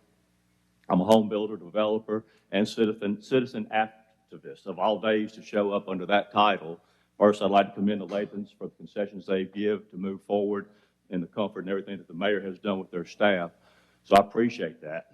But as a longtime citizen of Mobile, because it has incentives, I hope they're full success with the money, because unfortunately our incentive packages over the past, you look at our Maritime Museum, and I was personally in the meeting when the guy told us, he said, they will see more visitors than the battleship U.S. Alabama. I like fell out of my chair, and y'all know the rest of the story there. And the sad part today, as I listened to the poor young lady who was gunned down in her house, I stood right here at this podium probably 15 years ago with Ms. Gregory, as I attempted to pass a law and fire jurisdiction for the Mobile County to fund our police department. I personally started over 80-something community groups. As a community, we can solve our problems. Individually, we never will. We went to them communities, and when the people in the community speak up, their voices are heard. If they don't want that crime in their community, they can get rid of it. We got work to do, folks. And I'm short and sweet today. I was going to leave when this part was done, but y'all opened up my heart again. I've spent my time, my effort, my money. You know, we got 50 jobs coming with this project, hopefully more to come. But we got Tillman's Corner that's run rampant with homeless. They're camping on our creeks. The bay keepers, you go to Interstate 65, whereas I was growing up in the 80s, that used to be our skateboard park on that concrete slab right there. You go there today, it's filth and trash, and every time it rains, it goes into our river. So all I wish to end this with is a community, we can make it happen, folks. I appreciate all y'all, and y'all have a great day. Thank y'all. Betty Shin regarding Ordinance 46055.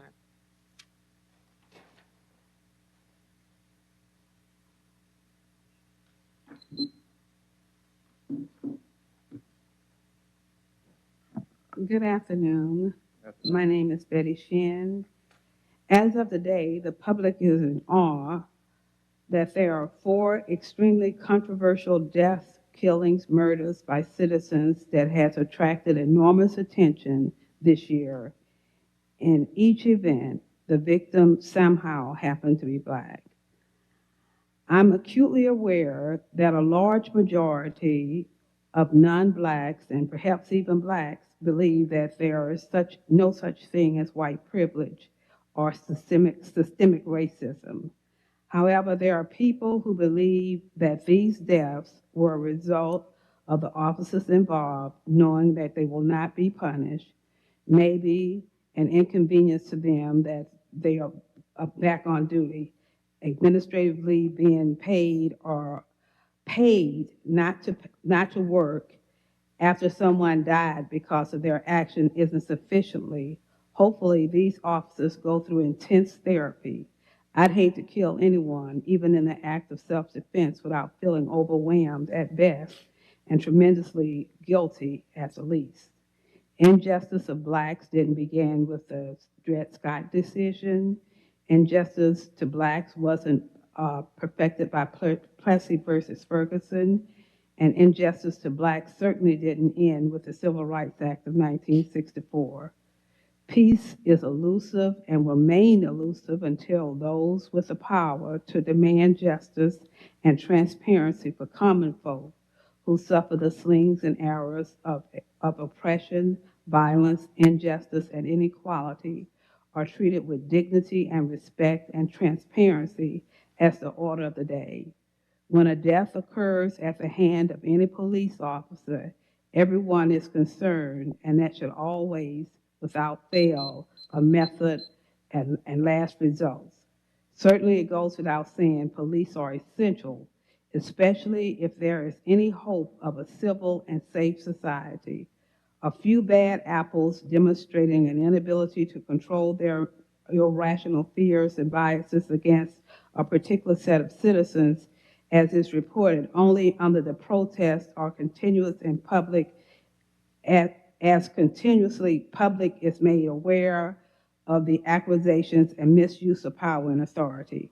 Any police officer declared to misuse authority to the extent that a person dies or is treated with cruel inhumanity needs to be and must be removed with all deliberate speed. I ask the council to consider the fact that each of the 4 deaths caused by MPD officers this year are Black. Blacks disproportionately die violently and continuously at the hand of police officers. These deaths are continuously explained away until the actions are placed under spotlight. Without public outcry, the victims are always at fault, always. Thank you. Madam Clerk. Reggie Hill regarding ordinance 46055 and 46059.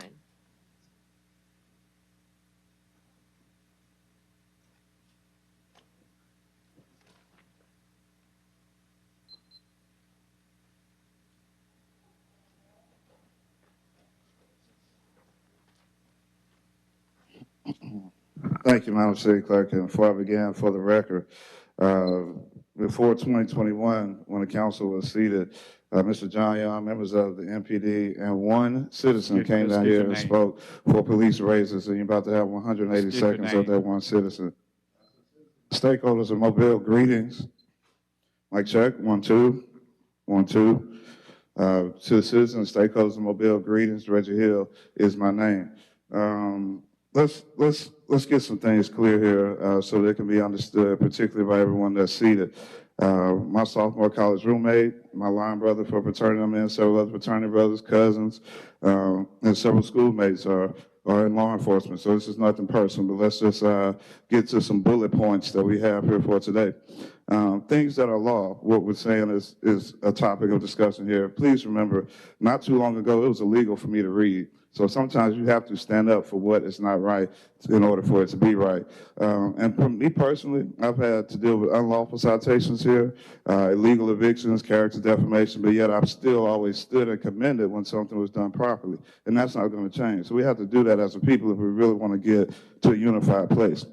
One thing that has not been a part of this discussion, which is unfortunate, is the elitist constructs that leads to these issues. As well, we've had a lack of conversations on poverty.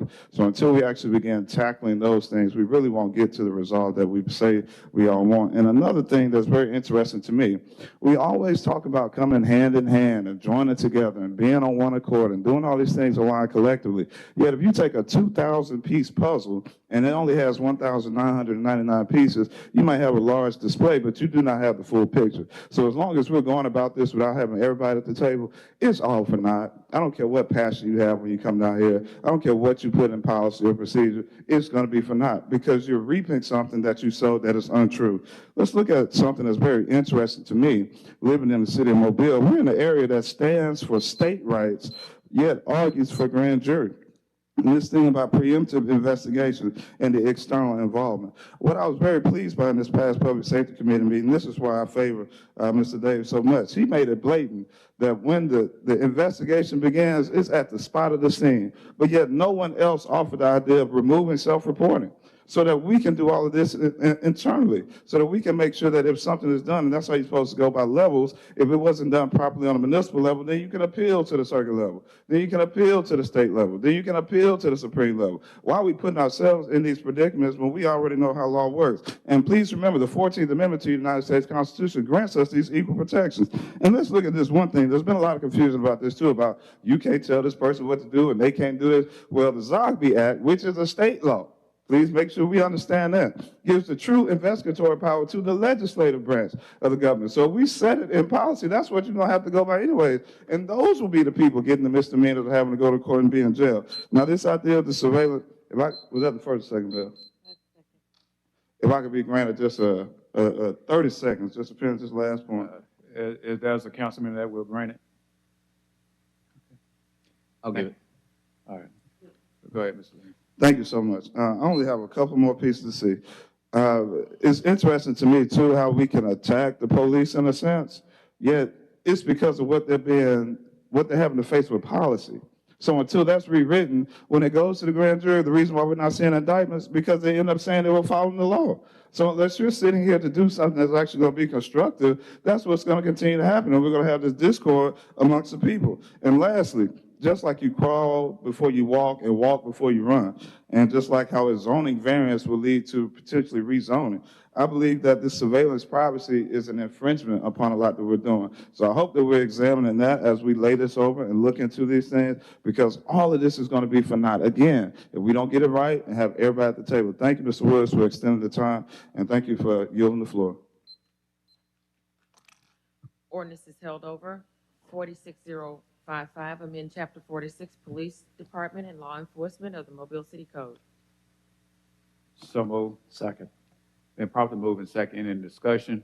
Yes, sir, Mr. President. Mr. Reynolds. It came to my attention, I missed an opportunity to bring it up in pre-council that after our Public Safety Committee meeting, there was a second version of this ordinance, and I'd like to offer that. It's on record with the clerk's office to reflect the latest version after the Public Safety Committee dated Tuesday, December 5th.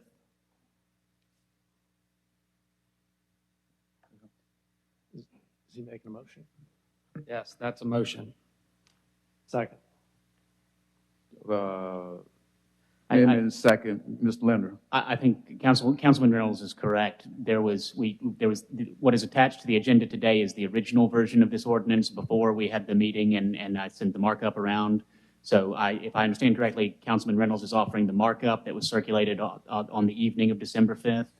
And if it's the council's will, I believe he wants to offer that as an amendment. Would you just state what the changes were between what's on the agenda and what we would be voting on if this amendment is approved? Yes, Councilmember.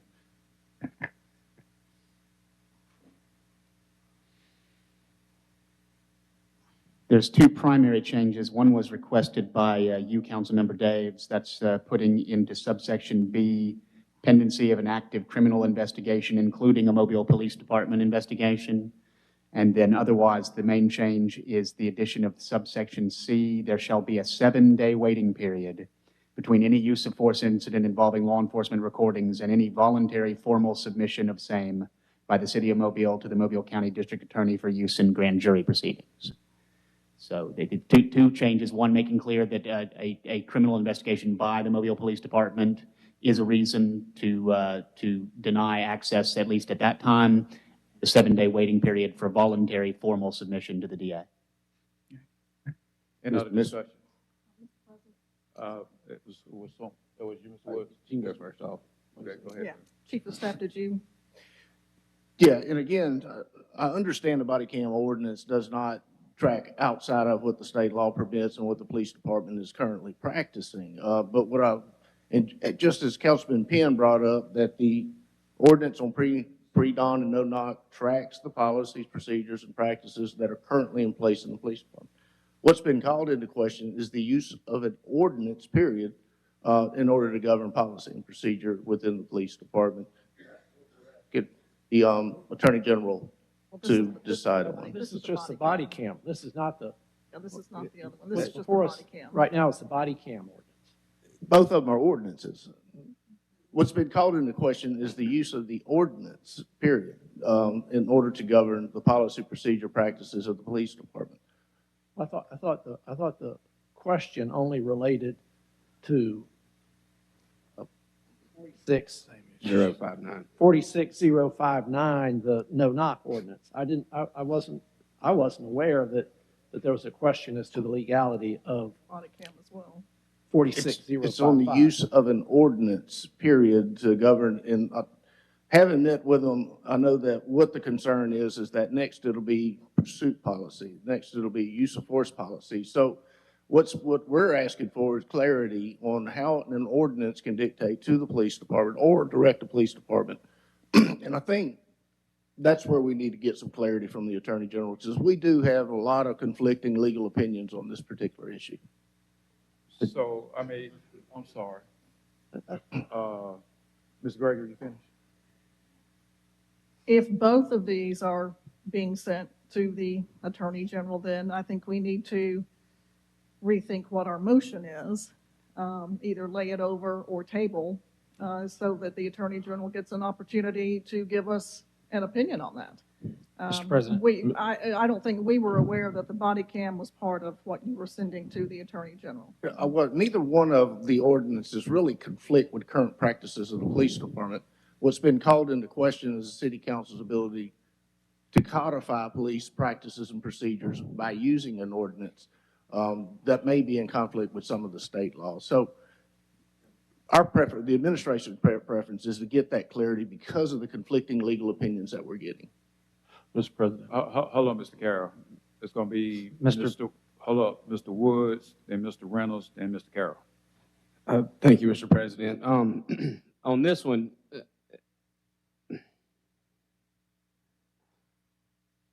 I hear you on 059. I hear you. But this is not dictating, per Zogby, this is not dictating or telling. This is dealing with after the fact of body cam. This isn't, to me, this isn't in. This is what happens in the meantime for 7 days before the police department self-reports voluntarily. We've been down the rabbit trail of what the district attorney can grab it on scene. We know in some instances that it's automatically sent to the grand jury. We know that investigations have to occur. This is after the close of investigations. What happens with the body cam footage? And I hear you on 059, but Mr. Linder, and this kind of caught me as a surprise because again, I hear you on 059 for pre-counsel. This isn't dictating what police officers do. This is just saying the result of the body cam. What happens to that? It's not dictating. To me, I don't read it as that. That's not the intent of it. This is just the ability legally to release and let the stakeholders see this per Alabama law. So let me help clarify something. So 2 things. One is what the administration is going to ask you all to do is send 46055 and 46059 to the Attorney General's office. And Mr. President, here's why the Chief of Staff is making the distinction. So as I've said time and time again, Mr. Linder has done a masterful job attempting to thread the needle. The question specifically as to 46055 is carefully worded, artfully drafted. The result is still making it a mandate that law enforcement, 1, do or not do something within 7 days. And then 2, the secondary issue is even issuing the statement, right? Issuing the statement. And so state law always requires that, right? State law requires us to do so. It is whether or not the council, and as the governing body who deals with legislative policy, is able to do so and not conflict with Zogby by giving a directive through an ordinance. So that's why we want some level of clarity.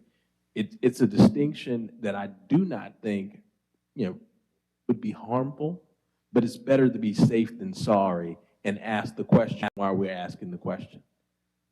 Are you done, Mr. Woods? Mr. Reynolds, Mr. Carroll, Mr. Dave, and myself. Yeah, thank you, Mr. President. I happen to agree there that you can't make the distinction between 55 and 59 on the grounds of Zogby or Title 15 or whatever it is at the state law. I mean, they are very similar in that respect. I would ask, though, that in align with my amendment, that we go ahead and pass the amendment to it today, so we get the appropriate language that there's consensus on up to the Attorney General's office rather than the original version. So I ask that we move the vote forward on the amendment. I would concur with that. That is something I would ask for as well, so we know what we're asking. Mr. Carroll. All right, so I'm hearing that we're going to move forward and vote for this first one, correct? The amendment. The amendment, okay. I alluded to this morning, and I didn't want to really dig into the weeds today and start this. But challenging legislative authority is a constitutional issue, and all of you guys know that as lawyers. It is a constitutional issue. So challenging the ability of the council to provide policy here, it doesn't matter what the Attorney General says, because he does not rule on constitutional issues. And you lawyers down there should be aware of that. I'm wholehearted. That is challenging legislative authority is a constitutional issue. It is solely a constitutional issue. So Mr. President, I want us to understand that actually the Attorney General is not just another attorney. He is the chief law enforcement installed and duly elected by the people. But again, and secondly, that is exactly what the Attorney General does, is opines on constitutional state issues. That is exactly what happens. In fact, if you need to challenge a constitutional issue, you have to alert the Attorney General. That is why I think Mr. Linder has exactly the right idea of asking the Attorney General so that we get guidance on these two very distinct issues. One is the Zogby issue, which is state law, which I think there's some room to disagree about that. I think it's valid. Also, the state policing issues. And so that's why I think it's a great idea for us to get some level of guidance from a person who is not biased, who doesn't have a real dog in this fight, but who does understand exactly what the constitutional implications are and what the state law implications are, both at the local and the state level. Let me remind this council that in the previous election of the city council, there were two differing attorney general's opinions that came into play upon the death of the previous council member and whether or not the election was over or whether or not it had to continue. This administration chose to take the second of the two differing attorney general's opinion. So depending on who the attorney general is, you're going to have one opinion from the next. And that is not a judge. That's just another legal opinion based on what the attorney general thinks. So that's what I'm stating. The formulation of the question could determine the outcome of the result coming from the attorney general here. That is an issue. This legislative body is the legislative body. We set policy, not procedure. Mr. Davis. To our attorney, what is your recommendation, especially when you have the mayor, which is the CEO, administrator, is sponsoring this, co-sponsoring this? I mean, is that telling policemen what to do? I mean, or that's even he's co-sponsoring it, isn't it like he going along with it, or we going along with him? Are we going together? President Small, this morning was the first I'd heard of these concerns with 55, and I guess we can discuss that later on in terms of the interplay on that, but my job as council attorney is to give as robust an opinion consistent with the law of what the council's powers are. The council has the legislative power of this city. In general, that means you get to set policy. I think that even means you get to set policy that city employees have to follow. You're not supposed to interfere in specific decisions, in specific processes. So, in other words, I think it would be outright illegal under the Zogby Act for this council to demand that a search warrant be issued in a certain case or not be issued, or make individual decisions or otherwise interfere within the day-to-day management of executive branch divisions. I truly do believe the council has the authority to write legislation that is stated as general policy that then has to be enacted or enforced by the administration. That's basic Hornbook 101 separation of powers policies. I understand the arguments about certain provisions of the Zogby Act. I think those mostly go towards prior situations where the council or council members were thought to be interfering in the day-to-day operations of departments. None of this is interfering in the day-to-day operations of departments or even giving individual officers, members of those departments, orders. It's setting policies that through the mayor and through the rest of the administration they have to follow. That is my opinion on that. I understand that there's good faith difference on this. Council, let's go ahead and vote on the amendment, and then we'll come back to the original. Mr. President. Mr. Penn and Ms. Gregory.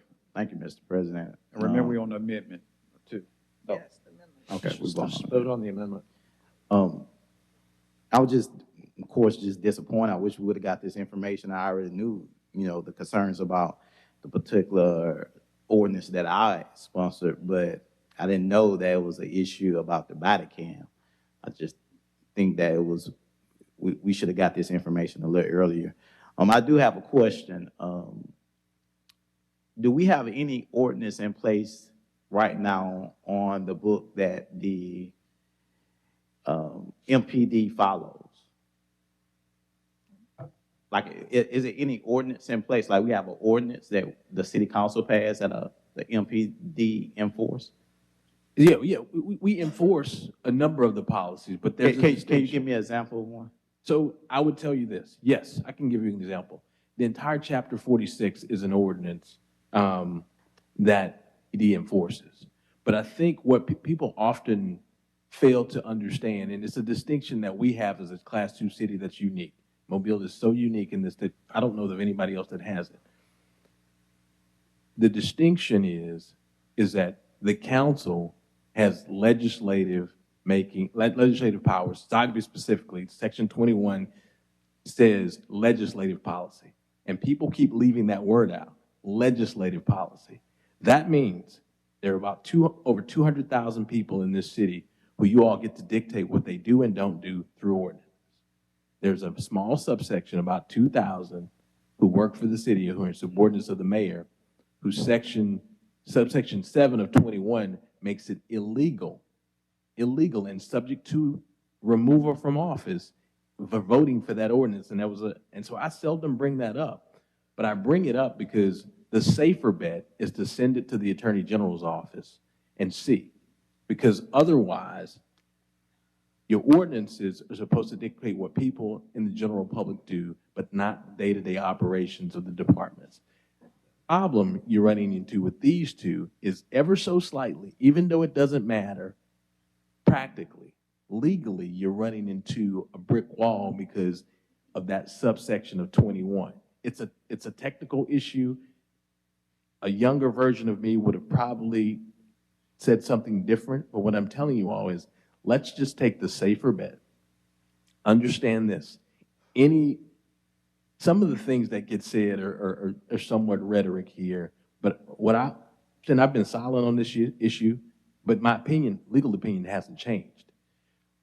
Michael Linder has a fantastic idea, and that sending it to the Attorney General's office is the best way to figure this out. You must remember that that resolution comes from you all.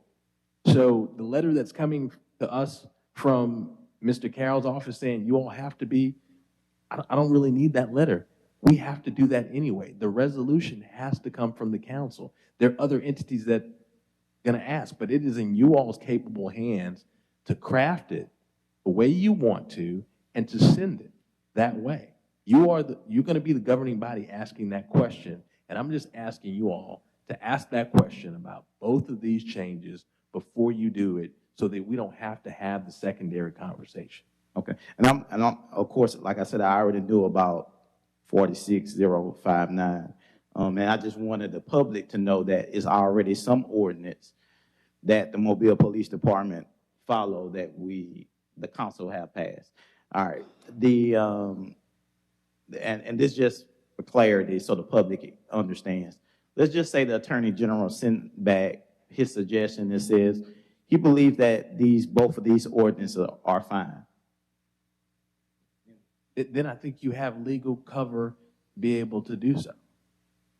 You have legal cover to be able to say, okay, or you have to make some changes. Either way, and I think, Mr. President, Mr. Penn made this observation so eloquently, these are already the policies set.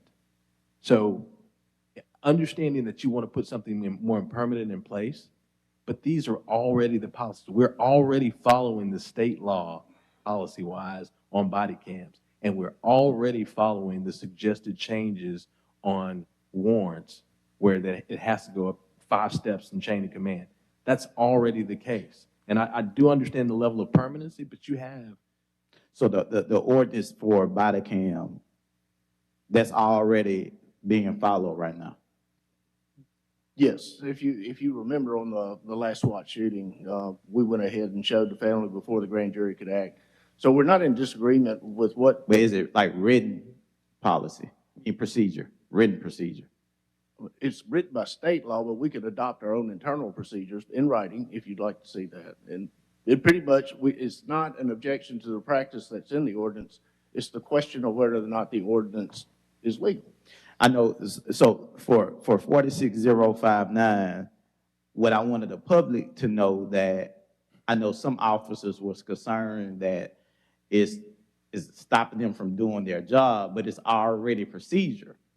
So I was just wanting the public, I wanted to know if 46055 is also in procedure as well now. You understand what I'm saying? From the body cam, is that procedure? We do have Written body procedure. cam. I don't know if it's been added to the body cam procedure because, we recently, September 1st is when the state law came out. I know there's been legal advisory given to the police about the state law and how we have to follow it. There are some nuances or differences between our policy and state law. Our position has already been that the police chief can certainly direct the police department to do something procedurally different. The administration can, but I think the question isn't what the council is attempting to do. The question really has been raised by the PVA on whether or not an ordinance is legal in order to accomplish that. Mr. President. Hold on, it's Ms. Gregory, then you, Ms. Carroll. Can I tag on after Mr. Carroll as well? Okay, thank you. I think I get it now. I do wish that we had gone over the body cam information ahead of time, but I understand what the principle is because the principle is the same on both of these. So therefore, both of these should go to the Attorney General. And I would agree with that. I also agree with Ben that we need to go ahead and pass his amendment because that way the Attorney General will get the correct wording on what we are considering. Okay. Mr. Carroll and Ms. Woods. Gina beat me to it. Let's pass the amendment so that the right information is presented in the question. But I've heard some things today, and I just need to remind everybody that ordinance has teeth, a resolution doesn't. Resolutions, you can choose to do or not do it in time. So if people change and administrations change, you really don't have to do what's written in a resolution at all. The other thing is that an ordinance governs everybody, governs council, the mayor, the employees, everybody, and then each subsection introduces its procedure to policy based on the ordinance. So I keep hearing policy set. I hope we're using the right terms there because, again, everybody has to follow the ordinance. Everyone follows the ordinance. And from that, I mean the mayor, the employees, the citizens, everywhere else. But from there, procedure is set based on the ordinance that this legislative body puts in place. That's how that works. So let's keep that clear. Let's keep that separation of power clear in how it actually works here. Mr. Woods. Thank you, Mr. President. So just now that we still have Dale here, we also have other news outlets here. I think a lot of the past week I've heard a lot. I've heard from constituents, heard from city employees, spent a lot of time on the phone, a lot of time in person talking to people, mainly about the next ordinance. But I'm just going to go ahead and I'm just going to knock both of them out right now. Right now, and like I said this morning, in regard to 059, right now we're literally saying that we're wanting to set this or push this out 30 days. We don't know when the Attorney General is going to look at it. I mean, it could be 30 days, it could be 45 days. I don't see, and again, I follow what Mr. Woods, his train of thought. I'm just more aggravated that we got up here right now and we're having to change up and make changes as far as that's concerned. When not a word was spoke about 055 this morning. But I'll tell you, I don't think we need to put a time on this. If we're going to table it, or I'm sorry, if we're going to push it ahead, we might as well table it. We have two really good ordinances that Mr. Linder has worked to craft as far as words are concerned. If we're going to get the opinion of the Attorney General, I say we table these. And again, the administration and the police force has engaged Mr. Brown to do a 90-day review and report the findings. I think, after this week, after talking with a lot of folks, talking with city employees, I don't want, not me, it's not my intention to limit what the police officers or tell them how to do their job. That was not my intention. And a lot of other cities were thrown out that we're going to turn into this city. That was not my intention. I mean, if anything, I think the $74 million that we budgeted shows or we approved in the budget that it is not our intent to harm the police officers as far as doing their job. Support. Week after week, we're approving the needs and ensuring that that's done. And I hold every police officer in the highest respect. I get the opportunity to work on almost a weekly basis with our officers, and we do have great officers. My intent was with the second amendment or the second ordinance was to ensure that our officers were protected, that somebody higher up the chain, the highest up the chain, knew that they were going to be going into a dangerous situation, and that also that someone higher up the chain, the highest up the chain, signed off and said that he believes or he or she believes that executing this no-knock or this early morning raid, that they're doing it safely. So that was my intention. My intention wasn't to handcuff the police officers. So as reported in news outlets and said on a radio talk show. So I just want to throw that out there. I would recommend we table this, not hold it over. And anything else, I'm unfortunately going to have to be a no vote. Mr. President, Mr. Penn. I'll be a no vote for tabling it. Every person on this council was at the Public Safety Committee meeting, read the ordinance. Every person on the administration read the ordinance. Every person, the chief of the Mobile Police Department read the ordinance and all agreed in the Public Safety Committee. Thank you, Mr. President. Mr. President, I call for the question on the amendment. On the amendment, yes. Yeah. All in favor on the amendment? Aye. Aye. All opposed? Amendment passed. Going back to the ordinance. Mr. President. Discussion. Vice President. I will join my colleague, Mr. Woods, on preferring to table this because, like he mentioned, we don't know how long it will take the Attorney General to make an opinion or to render an opinion. The holidays are upon us. It could take a while. And given the fact that this is very similar in principle, I guess the same principle to the other ordinance that we are looking at, I too would prefer to table it rather than lay it over because tabling takes it off the table. That's why it's called tabling. And it is not lingering on our agenda. That way, when the Attorney General does render his opinion, if changes need to be made, we can do it then, instead of having this show back up at a date when we are not ready to do anything with it. So again, my preference is to table. A motion to hold it over for 30 days. Second.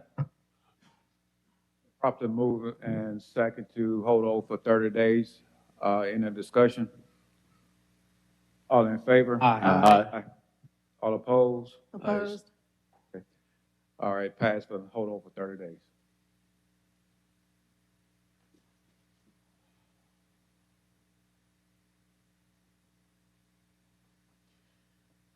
Ordinance 46059, ordinance amending Chapter 46, Police Department and Law Enforcement of the Mobile City Code.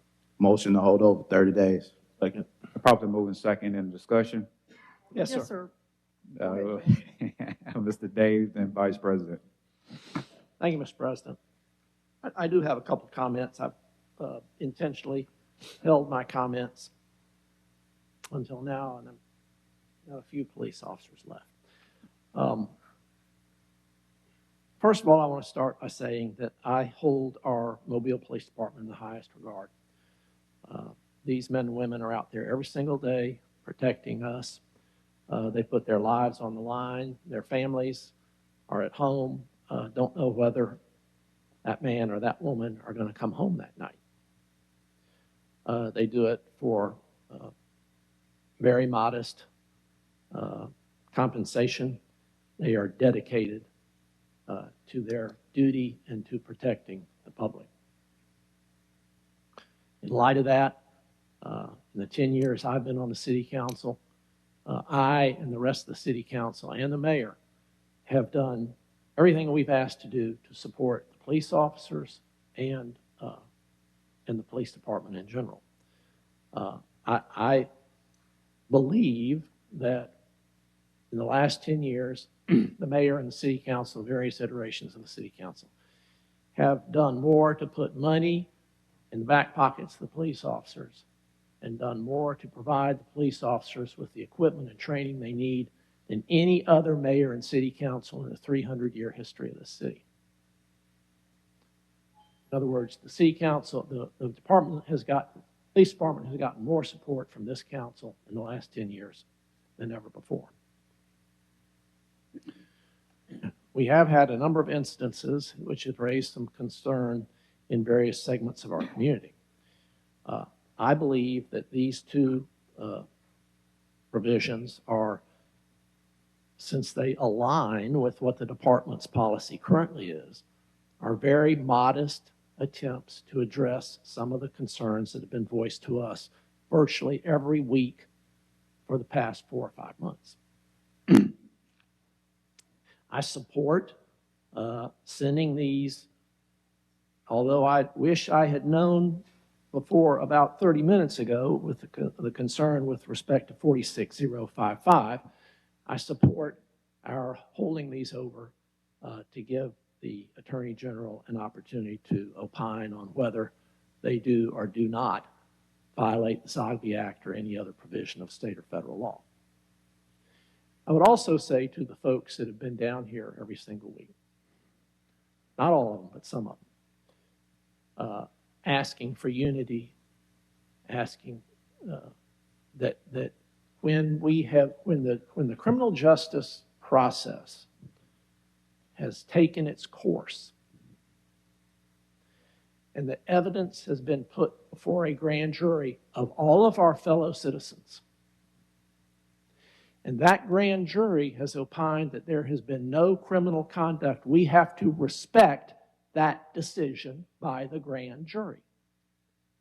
And coming down here and using words like murder don't help build relationships in our community. Coming down here and impugning the integrity of the district attorney or anyone else involved in this process, or the process itself, doesn't help heal our community. So I would urge those that have been doing that to think twice about that. Let's all respect the criminal justice system. Let's all respect the decision of the grand jury. Thank you, Mr. President. Vice President. Thank you, Mr. President, and thank you, Mr. Daves, for mentioning the grand jury and being careful about impugning people's integrity and the letter of the law. Going back to what we are looking at on this particular ordinance, yes, we did meet in Public Safety Committee, and we all discussed and got heated various times, and we thought we had come to some sort of an agreement. The administration was present. They did not oppose what we were talking about doing, neither did they support it. So there's a fine line there. And I think it was because it basically mirrors, what they were already doing. However, in this past week, we have all had an opportunity to speak with a lot of people. I have spoken with some people that I respect who have dealt with the Zogby law for years. Immediately, when I broached the question, they said, "Oh yes, you are overstepping your authority," which I had already thought, because we're looking at, the procedure within the police department, codifying it or not. If we're going to codify something they are already doing by state law, why do we not go and codify what the fire department does or what public services does? It's the same principle. A little bit different, maybe because of what the police officers do and the line of work that they are in and the very difficult positions they find themselves in every day, life or death, but still the same principle. So I do believe we are overstepping our authority by Zogby and by state law. They're already following state law. Why do we have to come back and codify something? They're already doing it. And following up what Councilman Daves was talking about, people coming down and speaking, we've heard from a lot of police officers, and for good reason. They felt like the council was silent when people came down and criticized police officers and used the term murdering somebody. I felt that was borderline slander. It was getting real close. Something that I can relate to a little bit, similar, but certainly not the same, was for 6 months we listened to people come down here and criticize the city about redistricting. And if we didn't redistrict out the lines, especially in my district, a certain way, then the majority of people who live in my district that I represent and have represented for years could not possibly elect the candidate of their choice. For 6 months, we were criticized. I mentioned something to our council attorney about, how this was getting very personal recently, and he reminded me they have First Amendment rights. They can come down here and give their opinion. So we sat, we listened. The administration spoke out, council members spoke out, but they had the right to say the things they said, whether we liked it, whether we agreed with it, whether we took it personally or not. I wasn't really happy for 6 months every week listening to people criticize me, but they had the right to say it. Getting back to some of the other things that we have been looking at, last week we talked a little bit about when Sergeant Young came, and it was kind of difficult at first to understand where he was going. But I think his comments, we finally understood his comments were more about armchair quarterbacks. When we go in and we say, well, you should have done this, why didn't you do that? Or I would have done something like that. And when he mentioned live streaming something, what I think he was getting at, and I think he nodded his head when I said this, is like, you can't judge what you would do or what a police officer would do in these situations unless you are in their shoes. And when he said live streaming, that would have been the best way for us to understand what those officers were seeing in this house. So we talked about, let's try to be respectful of each other's opinions. Let's not make matters worse, because these are difficult issues that we deal with every day. So I want to just remind everybody of that. And because of these questions, because we are sending this to the Attorney General, and I appreciate the administration and certainly our council attorney, Michael Linder, for suggesting that, because there are varying legal opinions on both of these, that's a good idea. But I also think, as Councilman Woods does, that the better thing is to table rather than lay over, and let's see what happens. Because we also have a third party reviewing our policies and procedures and things that have happened recently. So we'll get that report and hear from the Attorney General. So my opinion is not lay it over, to table it and come back and visit it when we have the results from the review as well as the Attorney General's opinion. I just want to state and remind this council, well, first let me state this first. Mr. Leonard, thank you so much for crafting both of these ordinance. Know that you worked diligent and hard, but council also remember that we do have a council attorney, and we have to listen to his opinions also.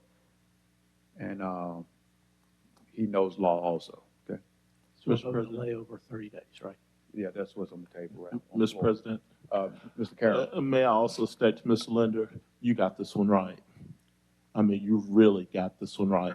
And I don't know why we're going back and forth on it, but you did a great job here. This one is right. It's unfortunate that we're in this debacle that we're in right now, but great job. Again, thank you, Mr. Leonard. And also, Mr. Leonard, I do agree with Mr. Carroll. Before anything that be sent off to the Attorney General office, let this council look at it, because words do make a difference. Just make sure that we look at it before it be sent off. Okay? Any other discussion? All in favor? Aye. All opposed? Opposed. 5-2. 5-2. 5-2. All right, I'm laid over for 30 days. Madam Clerk. CIP resolutions held over 09-1296, authorized payment for cost overrun for 2022 A-Trip project. So moved. Second.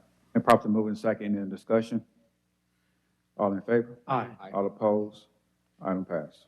Resolutions held over 08-1297, approved purchase orders for fuel for various city departments. 08-1298, approved purchase order to Cities Co. For banquet plate carts for the convention center. 08-1299, approved purchase order to Donahue Chevrolet for 13 Chevrolet Tahoes, 1300. Authorized change order number 1 with Moffitt and Nickel to complete CE&I and grant closeout of the 3 Mile Creek dredging project.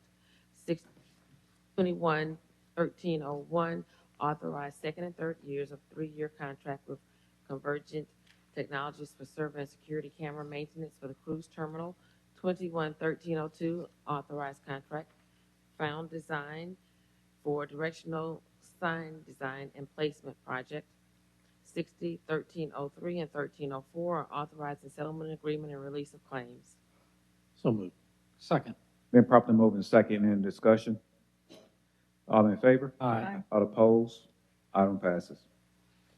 Ordinance is being introduced, 64060 through 64061. By council rules, these will lay over for 1 week. Consent resolutions being introduced, 03-1314 through 60-1335. Move to waive the rules for immediate consideration of these resolutions as read. Second. Properly moving second in discussion. All in favor? Aye. All opposed? Madam Clerk. 03-1314 and appoint Tasha Steele to the Mobile Museum of Art Board. 37-1315 and 1316 are recommending approval to the ABC Board for issuance of a retail beer table wine off-premises only license to Murphy USA and for issuance of a lounge retail liquor class 2 package store license to Chief S Liquor on Azalea Road. 40, 1317, 1318, 1319, 1320, 1321, 22, 23, 24, 25, and 26 are declaring structures public nuisances and ordering them demolished at 1501 Wellington Street, 2780 Government Boulevard, and fixing costs for demolition of structures at 56 Brucewood Drive East, 1704 Butler Street, 1017 Donald Street, 1815 Pleasant Avenue, 2658 Reeves Street, 1408 Linwood Drive, 919 Nellie Street, 1417 Tampa Drive. 58-1327, assess cost for removal of weeds, Weedling Group 66, 60-1328, 1329, approving award a special bonus to Public Works at Large Employee of the Month and to the Parks and Recreation Employee of the Month. 60-1330, 1331, 32, 33, 34, and 35 are determining appropriations to Bay Area Women's Coalition, Inc., John L. LaFleur Magnan High School, Senior Citizen Services, Inc., Mobile Arts Council, Inc., Quilts of Valor Foundation, and Mobile Law Enforcement Foundation serve a public purpose and approving payments. So moved. Second. Been properly moved and second. Any discussion? All in favor? Aye. All opposed? Item passes. Resolutions being introduced for the first time, 01-1336 through 60-1349. Move to waive the rules for immediate consideration of 08-1338, with the rest of these being laid over for 1 week. Second. Been properly moved and second. In discussion? By rule, that's by rule, that they lay over 1 week. So what, Councilman? This is resolutions being introduced just by council rule. These will lay over 1 week. Okay, you holding that? Matters consent? Oh, no, I'm sorry. I'm not going to withhold consent on 557. Oh. Thank you.